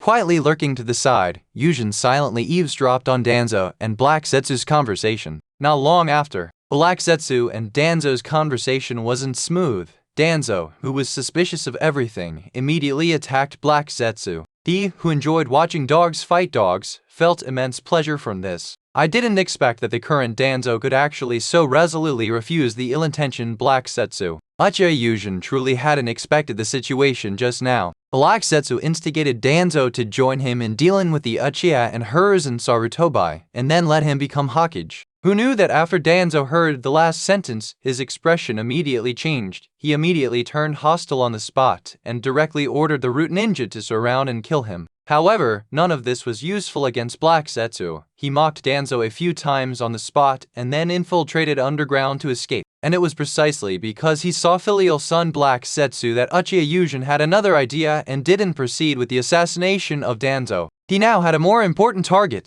Are both of these guys quite unhappy with him? Just right. He also wanted to wipe out both of these groups. #96 Chapter 96 Abnormalities Must Die. To deal with Danzo Shimura, it's best to ruin his reputation. Silently assassinating him is too easy on this disgusting guy. Of course, more importantly, Uchiha Yuzhen wants to find Madara and kill him. This way, he can obtain Super Cage level combat value. After all, based on the time, Madara's death should be around this period. After all, Sensei Minato is getting married soon, and will Sasuke, who is a bit older than Naruto, be born next year. Sasuke's birth, doesn't that mean Uchiha Madara died around this time? Since he's going to die anyway, wouldn't it be better to let this old man drop his gold coins first, and then die? At this moment, Uchiha Yuzhen wants Danzo to be ruined first, and then die. He also covets the combat value from Uchiha Madara. There's no other way. Killing an elderly Uchiha Madara, who is halfway in the grave and whose eyes are not his own, is truly not difficult for him now. If it were the later stages, whether Madara in the Edo Tensei state or the resurrected state, the difficulty would skyrocket. Thinking of this, Yuzhen, who was greedy for killing two birds with one stone, immediately made up his mind. He didn't want to overthink it. To successfully kill two birds with one stone, he might need a little luck. Just right, doesn't he have the trait to manipulate luck? Thinking of this, Yuzhen looked at the only red trait in his trait panel, Indra. Indra Red Luck 3 strands. Over the past year and a half, he had been active within the village. And within the village, he naturally wouldn't encounter any major difficulties. Without difficulties, Uchiha Yuzhen, no matter how subjectively he considered other small issues as obstacles, did not gain any extra luck. Throughout all this time, he only gained a pitiful 3 strands of luck. However, using these 3 strands of luck to achieve his wish should not be difficult. His will move with his thoughts. The trait that responded to Yuzhen's thoughts immediately trembled slightly. In the blink of an eye, the luck suffix in the trait directly returned to 0, and as these 3 strands of luck turned into strong fortune, following Yuzhen's thoughts, they began to affect the world. Danzo Shimura, who was currently angry because he hadn't captured that weirdo, immediately felt that he might have been a bit too rash just now. He was indeed angry that that guy had designs on Hiruzen, but there was nothing he could do. In Danzo Shimura's view, he could have secret thoughts about Hiruzen, but absolutely no one else could. Now, Danzo regretted that he should have played along. After conspiring with him to deal with Uchiha Yuzhen and the Uchiha clan, then he could turn hostile. At this moment, Danzo just realized that that weirdo could evade the perfect barrier covering the entire Konoha and could easily infiltrate his core area. It seemed using that guy to make some underhanded moves would be smoother. After all, Danzo had already intended to make a move on Uchiha Yuzhen and his clan just now. Fighting head-on was basically impossible. Danzo Shimura had never even considered the idea that he could defeat Uchiha Yuzhen in terms of power. It was a joke. He knew very well what level the Uchiha's power could reach. In his youth, he was saved multiple times by his good partner Uchiha Kagami. Using his ocular jutsu, he was extremely clear about how strong the power of the Uchiha clan's Mangekyō Sharingan was. Honestly, in his heart, he truly coveted this power. Next time, That guy who harbors ill intentions towards Konoha, if we meet again, I'll be more tactful. Danzo Shimura, having figured it out, immediately let out a sigh of relief. He felt that a guy who was so scheming against Konoha would eventually find him again. Danzo firmly believed this sudden thought, and Black Setsu, who had fled far from Konoha, also felt somewhat helpless at this moment. He truly hadn't expected Danzo's refusal. In his 1,000 years of life, he had seen people with this kind of personality before. These people basically put on a facade of righteousness to the outside world, while secretly, behind the scenes, they are full of villainy and depravity. He couldn't figure out what he had said wrong just now that had hit Danzo's sensitive spot. Just then, for some reason, the thought of continuing to cooperate with Danzo suddenly popped into Black Setsu's mind. That's right, my judgment is not wrong. That guy now is only someone who cares about his own interests. Next, I will continue to instigate Danzo persistently, and I will definitely succeed. However, Black Setsu also thought of one point.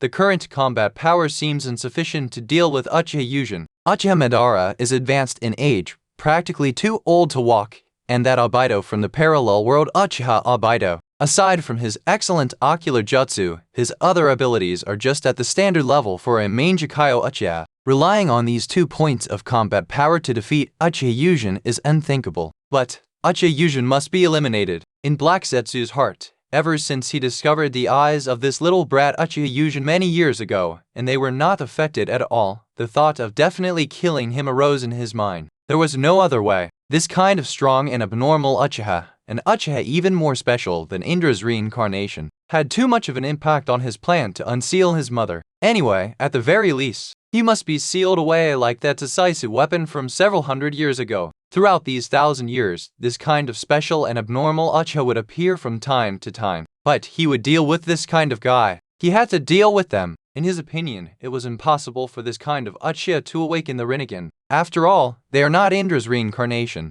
Wanting to fuse Asura's chakra and awaken the Rinnegan is simply a pipe dream. And an Uchiha who cannot awaken the Rinnegan but is explosively strong, you really cannot predict the thoughts of such a person. A stubborn and powerful Uchiha. He, Black Setsu, is also afraid. And the sealing of the abnormal Uchiha from the previous era, that terrifying girl, Uchiha Hikari, was his doing. Otherwise, with that kind of ocular jutsu that could quickly brainwash and also absorb chakra like his mother, he truly couldn't figure out what power the Senju of the forest and Sarutobi at that time could have used to forcibly seal that kind of monster. And in this era, the abnormal Uchiha, in his opinion, is Uchiha Yuzhen, Obaido, who didn't awaken his Mangekyō but had 2 Tamo as soon as he opened his eyes, counts as half. So there's nothing more to say, the abnormal ones not under control must die. #97 Chapter 97 Madara and Setsu's plan. Carrying this thought, Black Setsu, after 2 days of travel, returned to the base, directly facing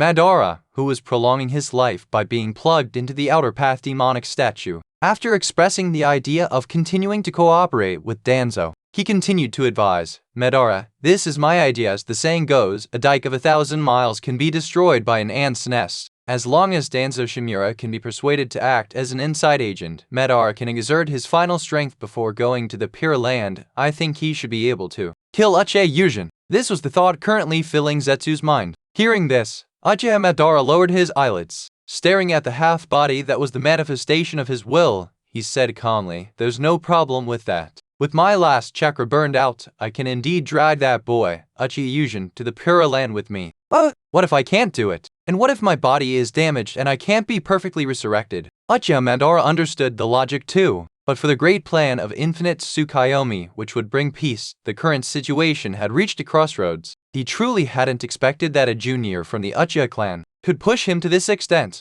Originally, if the plan had gone smoothly, he wouldn't be relying on the outer path demonic statue to cling to life right now. Instead, he would have found an heir long ago and gone to the Pure Land. He would simply be waiting for his resurrection in peace. But precisely because of this anomaly, Uchiha Yuzhen, he was forced, at this inconvenient age, to still exhaust his mind considering what to do if the plan didn't go smoothly. Regarding this situation, Uchiha Madara was also helpless. That boy was truly too strong. Uchiha Yuzhen, this arrogant boy, was already a powerhouse on the same level as him and Hashirama. His strength was so great that he was completely on a different dimension from the current ninja world's tens of thousands of ordinary ninja. Even his own very powerful heir recruited from another world, Uchiha Obaido, Even though Obito possessed that incredible space-time ninjutsu, he still wasn't at ease, and upon hearing Uchiha Madara's concerns, Black Zetsu immediately offered a solution.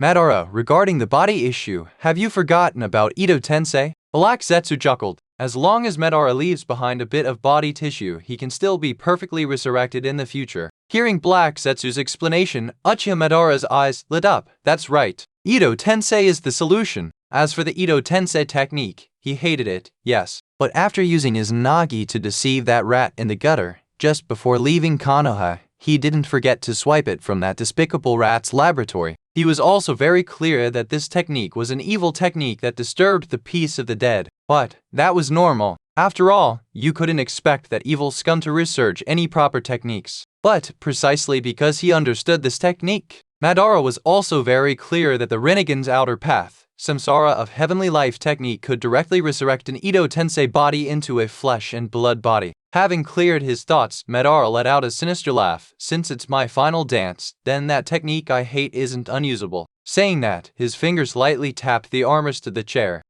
A scroll with the character I written on it emerged directly from the ground. And seeing this scroll, Black Zetsu was also startled. Madara, are you perhaps going to use that technique? That's right! Since it's going to be my final dance, I'll get rid of that boy. My former pride as the clan head. I don't need to cling to it anymore. Picking up the scroll, Uchiha Madara's expression was very complex. Madara was a proud person. Precisely because of his pride as the clan head, he didn't want to use the technique recorded in this scroll in his hand. But times had changed. Fighting Uchiha Yuzhen with an aged body, even using the method of burning chakra, he still felt somewhat inadequate. If I'm not mistaken, this is the Uchiha clan's ancient secret technique transfer seal imprint. Black Zetsu looked at the scroll and calmly stated his guess. Hearing this, Uchiha Madara glanced at Black Zetsu expressionlessly. That's right. As the half-body of my will, you must know how powerful this technique is. Unlike transfer seal, which can only temporarily imprint the power of the Mangekyō onto the eyes, transfer seal imprint is the Uchiha clan's technique for creating ultimate weapons. It's a technique that can strip away Mangekyō's eye techniques and completely transplant and imprint them into another pair of eyes.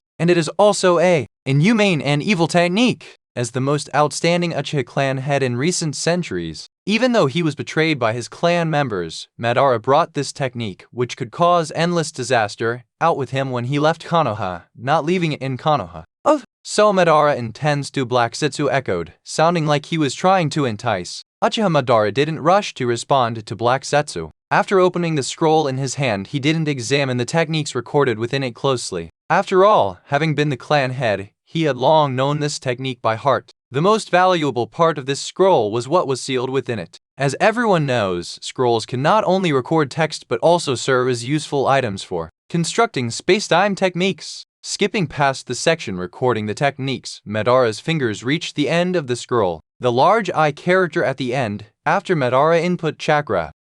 After the smoke dispersed, a saline bottle containing a pair of eyeballs appeared in Uchiha Madara's hand. That's right, even if this pair of eyes has lost their visual power, but Uchiha Madara looked at the saline bottle in his hand with a complex expression. The structure of the eye technique still exists in this pair of eyes. I'm going to transplant the eye techniques into my eyes, and then use the power of all things awakened by the Rinnegan to make the eyes become true Mangekyō Sharingan. It seems the eye techniques of this pair of eyes are excellent, otherwise Madara wouldn't use them, right? Of course they're excellent. The eye technique of this pair of eyes, Katamatsu-kami, is very powerful, Madara explained with a smile. Then without delay, he immediately began forming hand seals. After a wave of chakra fluctuation, when Madara opened his eyes, which now had complex patterns, he said with some emotion, the Mangekyō pattern blooms in my eye sockets once again. This time, I will definitely win.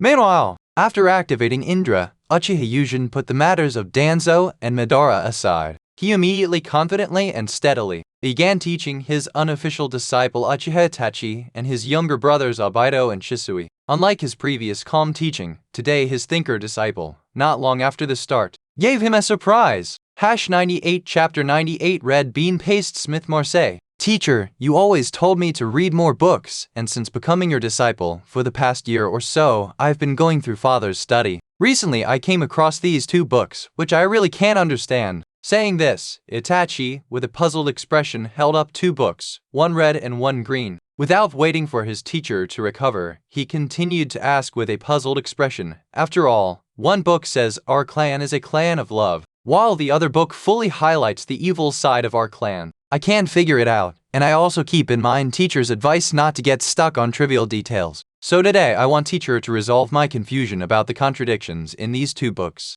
Uchiha Yuzhen took the two books while his eye twitched, feeling a bit weary. As for his cheap disciple, he was already speechless at the way he just dragged out his words. Regarding Uchiha Itachi, Yuzhen could only sigh. As expected of the thinker who overthinks everything in Hokage, the number one person to get stuck on trivial details, the craziest Uchiha. For the past year or so, his biggest headache wasn't how to teach Itachi to develop his ninja power, but how to deal with his increasingly tricky questions. Wait a minute, let me see what these two books are about first, Uchiha Yuzhen said, opening the books with a headache. At this moment, he felt a deep loathing for Uchiha Itachi's identity as a young master. The Uchiha are a millennium-old noble clan. Their foundation is not to be underestimated, and as the clan head, Uchiha Fugaku's study basically had all the books he should have and even those he shouldn't. This is very troublesome. After Itachi listened to his stumbling recollection of the political lesson, Yuzhen felt that this boy seemed quite convinced by his words. He suggested that he read more, and he really did read diligently. And now, he's read two books that are likely contradictory and has come to him for clarification. However, when Uchiha Yuzhen opened the two books, he found that one of them was completely useless to him. The reason was simple. The book was signed Senju Tabarama, and Senju Tabarama, as an opponent of the Uchiha, even after becoming the Uchiha's liege lord the Hokage, he still didn't let go of that grudge. The records in the book were his research hypotheses on the Sharingan. He didn't know why this kind of book would appear in the clan head's collection. However, when Yuzhen's gaze fell on Shisui, he also realized there were people in the Uchiha who became disciples of Senju Tabarama, so it was normal to have this kind of book. He skipped this book directly and looked at the next one. The Sharingan's reading speed was very fast. Before long, he had roughly finished flipping through the book. When he found the record about a certain character in the book, Uchiha Yuzhen's eyes widened, and he exclaimed, "The girl who is the ultimate weapon. Is that real or fake?" He couldn't be blamed for being surprised. He knew who this character was. This was a game character, Uchiha Hikari, an Uchiha girl with overpowered abilities. When this character appeared, Uchiha Yuzhen was completely confused. He couldn't not be confused. After all, ever since he awakened his past life memories, he had been guessing which world line he had transmigrated into. Which one was it? Was it the manga line or the anime line? In fact, for the current Uchiha Yuzhen, it basically didn't matter which one it was. After all, his power was there. In this world, apart from the Ōtsutsuki coming from outside the sky. In the current ninja world, putting aside the characters existing in the Pura land, he was an invincible existence in the present world. But now, the appearance of this game character reignited his interest in the world line. He wanted to dig out this ancestor to verify it. Which world line was he actually in? Was it the world line where Kaguya gave birth to the Six Paths Sage brothers after the planet's beings blessed her? Or was it the world line where the emperor of the ancestor country combined with Kaguya and gave birth to the Six Paths Sage brothers? Besides that, he didn't want anyone else to obtain Uchiha Hikari's Taijutsu, 8,000 spears. After all, judging from her performance in the game plot, this girl was very easy to find and deceive. What if, just like in the game plot, she was dug out by someone who resented Konoha or the Uchiha,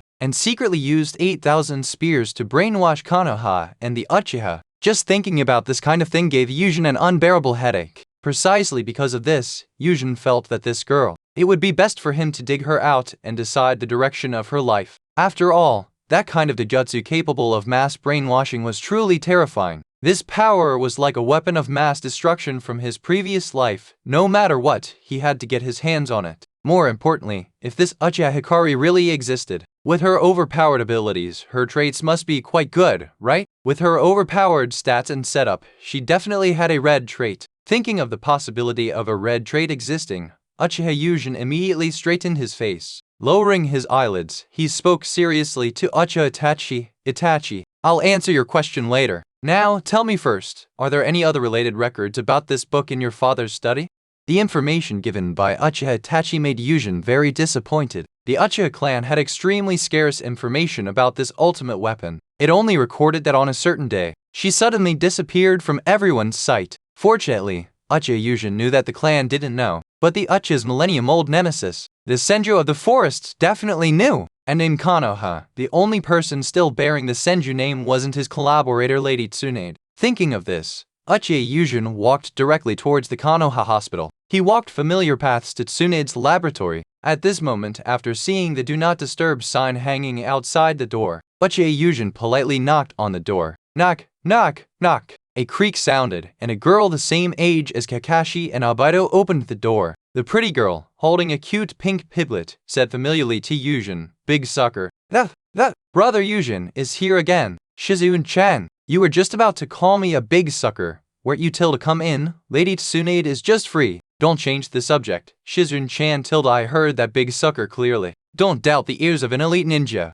Also, did Tsunade just get back from drinking after reading?" As Shizune opened the door, Uchiha Yuzhen smelled alcohol and immediately felt something was wrong. He stiffly turned his neck and said with a forced smile to the sweating Shizune and Taunton, "I remember not long ago, 300 million ryo was just transferred to the account, right? Shizune-chan, did you keep that money safe?" Haha had told brother Yuzhen. "Don't worry, not a single cent." As Shizune looked at Yuzhen, sweating. When she saw his face becoming increasingly serious and terrifying, she reluctantly let out a cute wail, left. Huh? Hearing this, Yuzhen widened his eyes, feeling incredibly disbelief. That's 300 million ryo, not 300 million yen. The currency in the Naruto world, ryo, was still quite stable. 1 ryo was equal to 10 yen. As for Tsunade losing so much, his money in just a few days, how could Uchiha Yuzhen still sit still? He directly rushed past Shizune's weak attempt to stop him and strode into the laboratory. Sumimasen tilde, brother Yuzhen. Shizune and Taunton, looking embarrassed, familiar with the procedure, performed the doja apology to their new creditor. Uchiha Yuzhen performed the doja apology. #99 Chapter 99 for debt. Meanwhile, Tsunade, who wasn't doing any research work, but instead looked drunk and smelled heavily of alcohol, sat on the sofa and said nonchalantly, "It's just that little bit of money. That's a necessary loss for research. It doesn't matter." Ha tilde. What necessary loss for research? Don't tell me you don't know your reputation as a big gambler, famous throughout the entire ninja world. Uchiha Yuzhen was truly shocked. In his previous life, he was a commoner, and in this life, a ninja, even becoming a high-ranking member of the Uchiha clan. But because he invested in Tsunade's wood-release research, his finances were basically, he couldn't save money, and his life was tight. Adding up his previous life and this life, Yuzhen, who had never spent such a huge amount of money, really couldn't understand the reason for spending so much in just a few days. However, he could still distinguish who was wrong and quickly helped up Shizune and the little pig Taunton, who were apologizing. "Get up quickly, Shizune and Taunton. This has nothing to do with you." After helping up the people who shouldn't have apologized, Yuzhen turned around and said to Tsunade with a serious face, "What are you going to do about the money?" "What do you mean what to do? Didn't I say it was an investment in research?" "Huh? Dream on, you didn't invest that money at all. You gambled it all away." "Tesk tilde, that brat. What do you want?" Hearing this, Uchiha Yuzhen felt a bit helpless. What could he do to her? As the granddaughter of Senju Hashirama, someone who could be called a Haim in the land of fire as a ninja, what could he do to her? For the sake of borrowing money, he would die. He would definitely die in every sense of the word. Shaking off the chaotic thoughts, Uchiha Yuzhen sighed helplessly. "There's nothing I can do about Tsunade-sensei. We can talk about the money later. I came here today mainly to ask you for a favor." "Huh?" Hearing that the discussion about money was over, Tsunade also felt relieved. "Tell me, what favor do you want to ask of me?" "I want to look up the locations of all the sealed places of the Senju of the forest over the past 1,000 years. These documents should be in the Senju mansion, right?" Hearing this, and not caring what this boy wanted with this information, Tsunade directly searched the chakra in her body, eliminating her drunkenness. She stood up. "Let's go, boy." "Thank you, Tsunade-sensei. HMPH tilde. When there's a benefit, it's Tsunade-sensei. When there's no benefit, it's Tsunade-senpai, you slippery boy." Yes. Tsunade-sensei is always right. "What? Take this." After some playful banter, they successfully arrived at the large Senju mansion, and the document Yuzhen wanted was not difficult to find. After all, the Senju of the forest, a clan at the pinnacle of ninja, were not the generally uneducated ninja prevalent in the ninja world today. What's more, Uchiha and Senju of the forest, these two clans started out playing ninju. They were monastic sects, and in the ninja world, which is quite similar to the Little Sun and has a completely East Asian style. In its universal values, if you don't have any cultural cultivation, How can you be a ninja successor? Because of this, documents like the sealed places are also relatively important information scrolls. Given the importance ninjas place on information, Yuzhen thought that it should be recorded very clearly and would not be lost. Everything was as Yuzhen expected. After Tsunade led him and Chizune into the Senju library, it didn't take long for her to find the scroll he wanted. Boy, this is the location where our clan sealed off difficult enemies over the past 1,000 years. But why do you want this? Do you want to release the dangerous people inside? Tsunade handed the scroll in her hand to Yuzhen and asked with some doubt. For Tsunade, this kind of scroll was no longer very important. When she was flipping through the scroll just now, she also took a look. According to what was said on it, this scroll sealed off highly dangerous individuals. Logically speaking, this scroll should be a core secret of the clan. It should not be given to this Uchiha boy in front of her. After all, the people sealed in the records on the scroll are extremely dangerous individuals, especially this brat in front of her. As an Uchiha, the dangerous person he wants to know about should also be an Uchiha without even thinking about it. But there is only one descendant left of the Senju of the forest who would care about the people in this scroll, whether they are dangerous or not. More importantly, she has great confidence in the brat in front of her. Since the one he wants to release is an Uchiha with Uchiha Yuzhen's exaggerated eye power, subduing them would naturally be as easy as picking something up. Hearing Tsunade's question, Uchiha Yuzhen didn't evade anything. Tsunade's personality charm shown in the original world line makes people feel very reassured. She is a noble person whose morals are no less than Jiraiya's. After all, a doctor with poor morals, no matter how good your skills are, will not have so many colleagues who support you. Yamao? Tsunade, as Konoha's signboard, also has a great influence in the hearts of medical ninjas in other hostile ninja villages. Just based on this point, coupled with the time they have spent together and the special information from his previous life, Uchiha Yuzhen is very confident in Tsunade's character. Believing in Tsunade's character, he took the scroll, his face became serious, and he began to explain who he wanted to release. That's the situation. The one I want to release is this unfortunate girl. Looking at the young man who didn't hide anything and instead explained the information clearly with a serious face, Tsunade felt very satisfied. After listening to Uchiha Yuzhen's explanation, she waved her hand. Then what are we waiting for? Let's go together. The location recorded in the scroll was not too remote. Uchiha Yuzhen understood this very well. In the game of his previous life, the villain who wanted to cause trouble, and the scientist who wanted funding, they also easily found the location of Uchiha Hikari's seal through the corresponding information scroll. As Tsunade and Uchiha Yuzhen, and Chizune, who was carrying Taunton, walked into this spacious cave and saw the seal mark, Tsunade raised an eyebrow. This seal is truly amazing and foolish. Hearing this, Uchiha Yuzhen looked at her with some surprise. Tsunade-sensei, this is a seal created by your ancestors. How can you say that? Why not? Tsunade snatched the scroll from Yuzhen's hand, then pointed at the scroll with a disgusted look. When I flipped through the scroll, I already thought it was stupid. Now that I'm here and see the condition of this seal, as expected, this seal is really stupid to the extreme. Just tell me the conclusion. Stop keeping me in suspense, Tsunade-sensei. #100 Chapter 100 Uchiha Yuzhen urged Tsunade impatiently,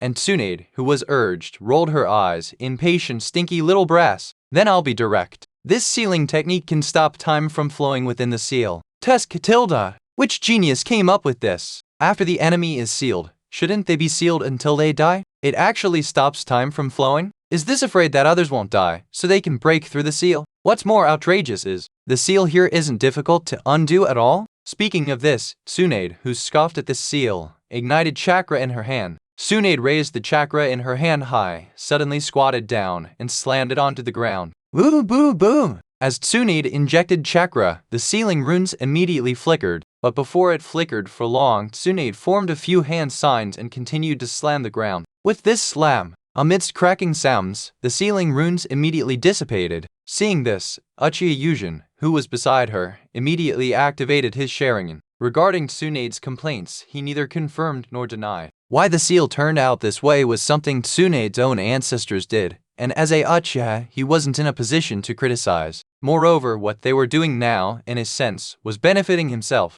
and having gained the benefit, he certainly wouldn't make sarcastic remarks about whether the Senju of the forest from hundreds of years ago had their heads on straight because of this sealing method. What was more important now was the reappearance of Uchiha Hikari. If her strength was truly outrageous, he would have to be extra cautious. Heaven knows if a girl with such a tragic life would just go insane after being unsealed. After all, listing the Uchiha Yuzhen knew who could awaken the Mangekyō Sharingan.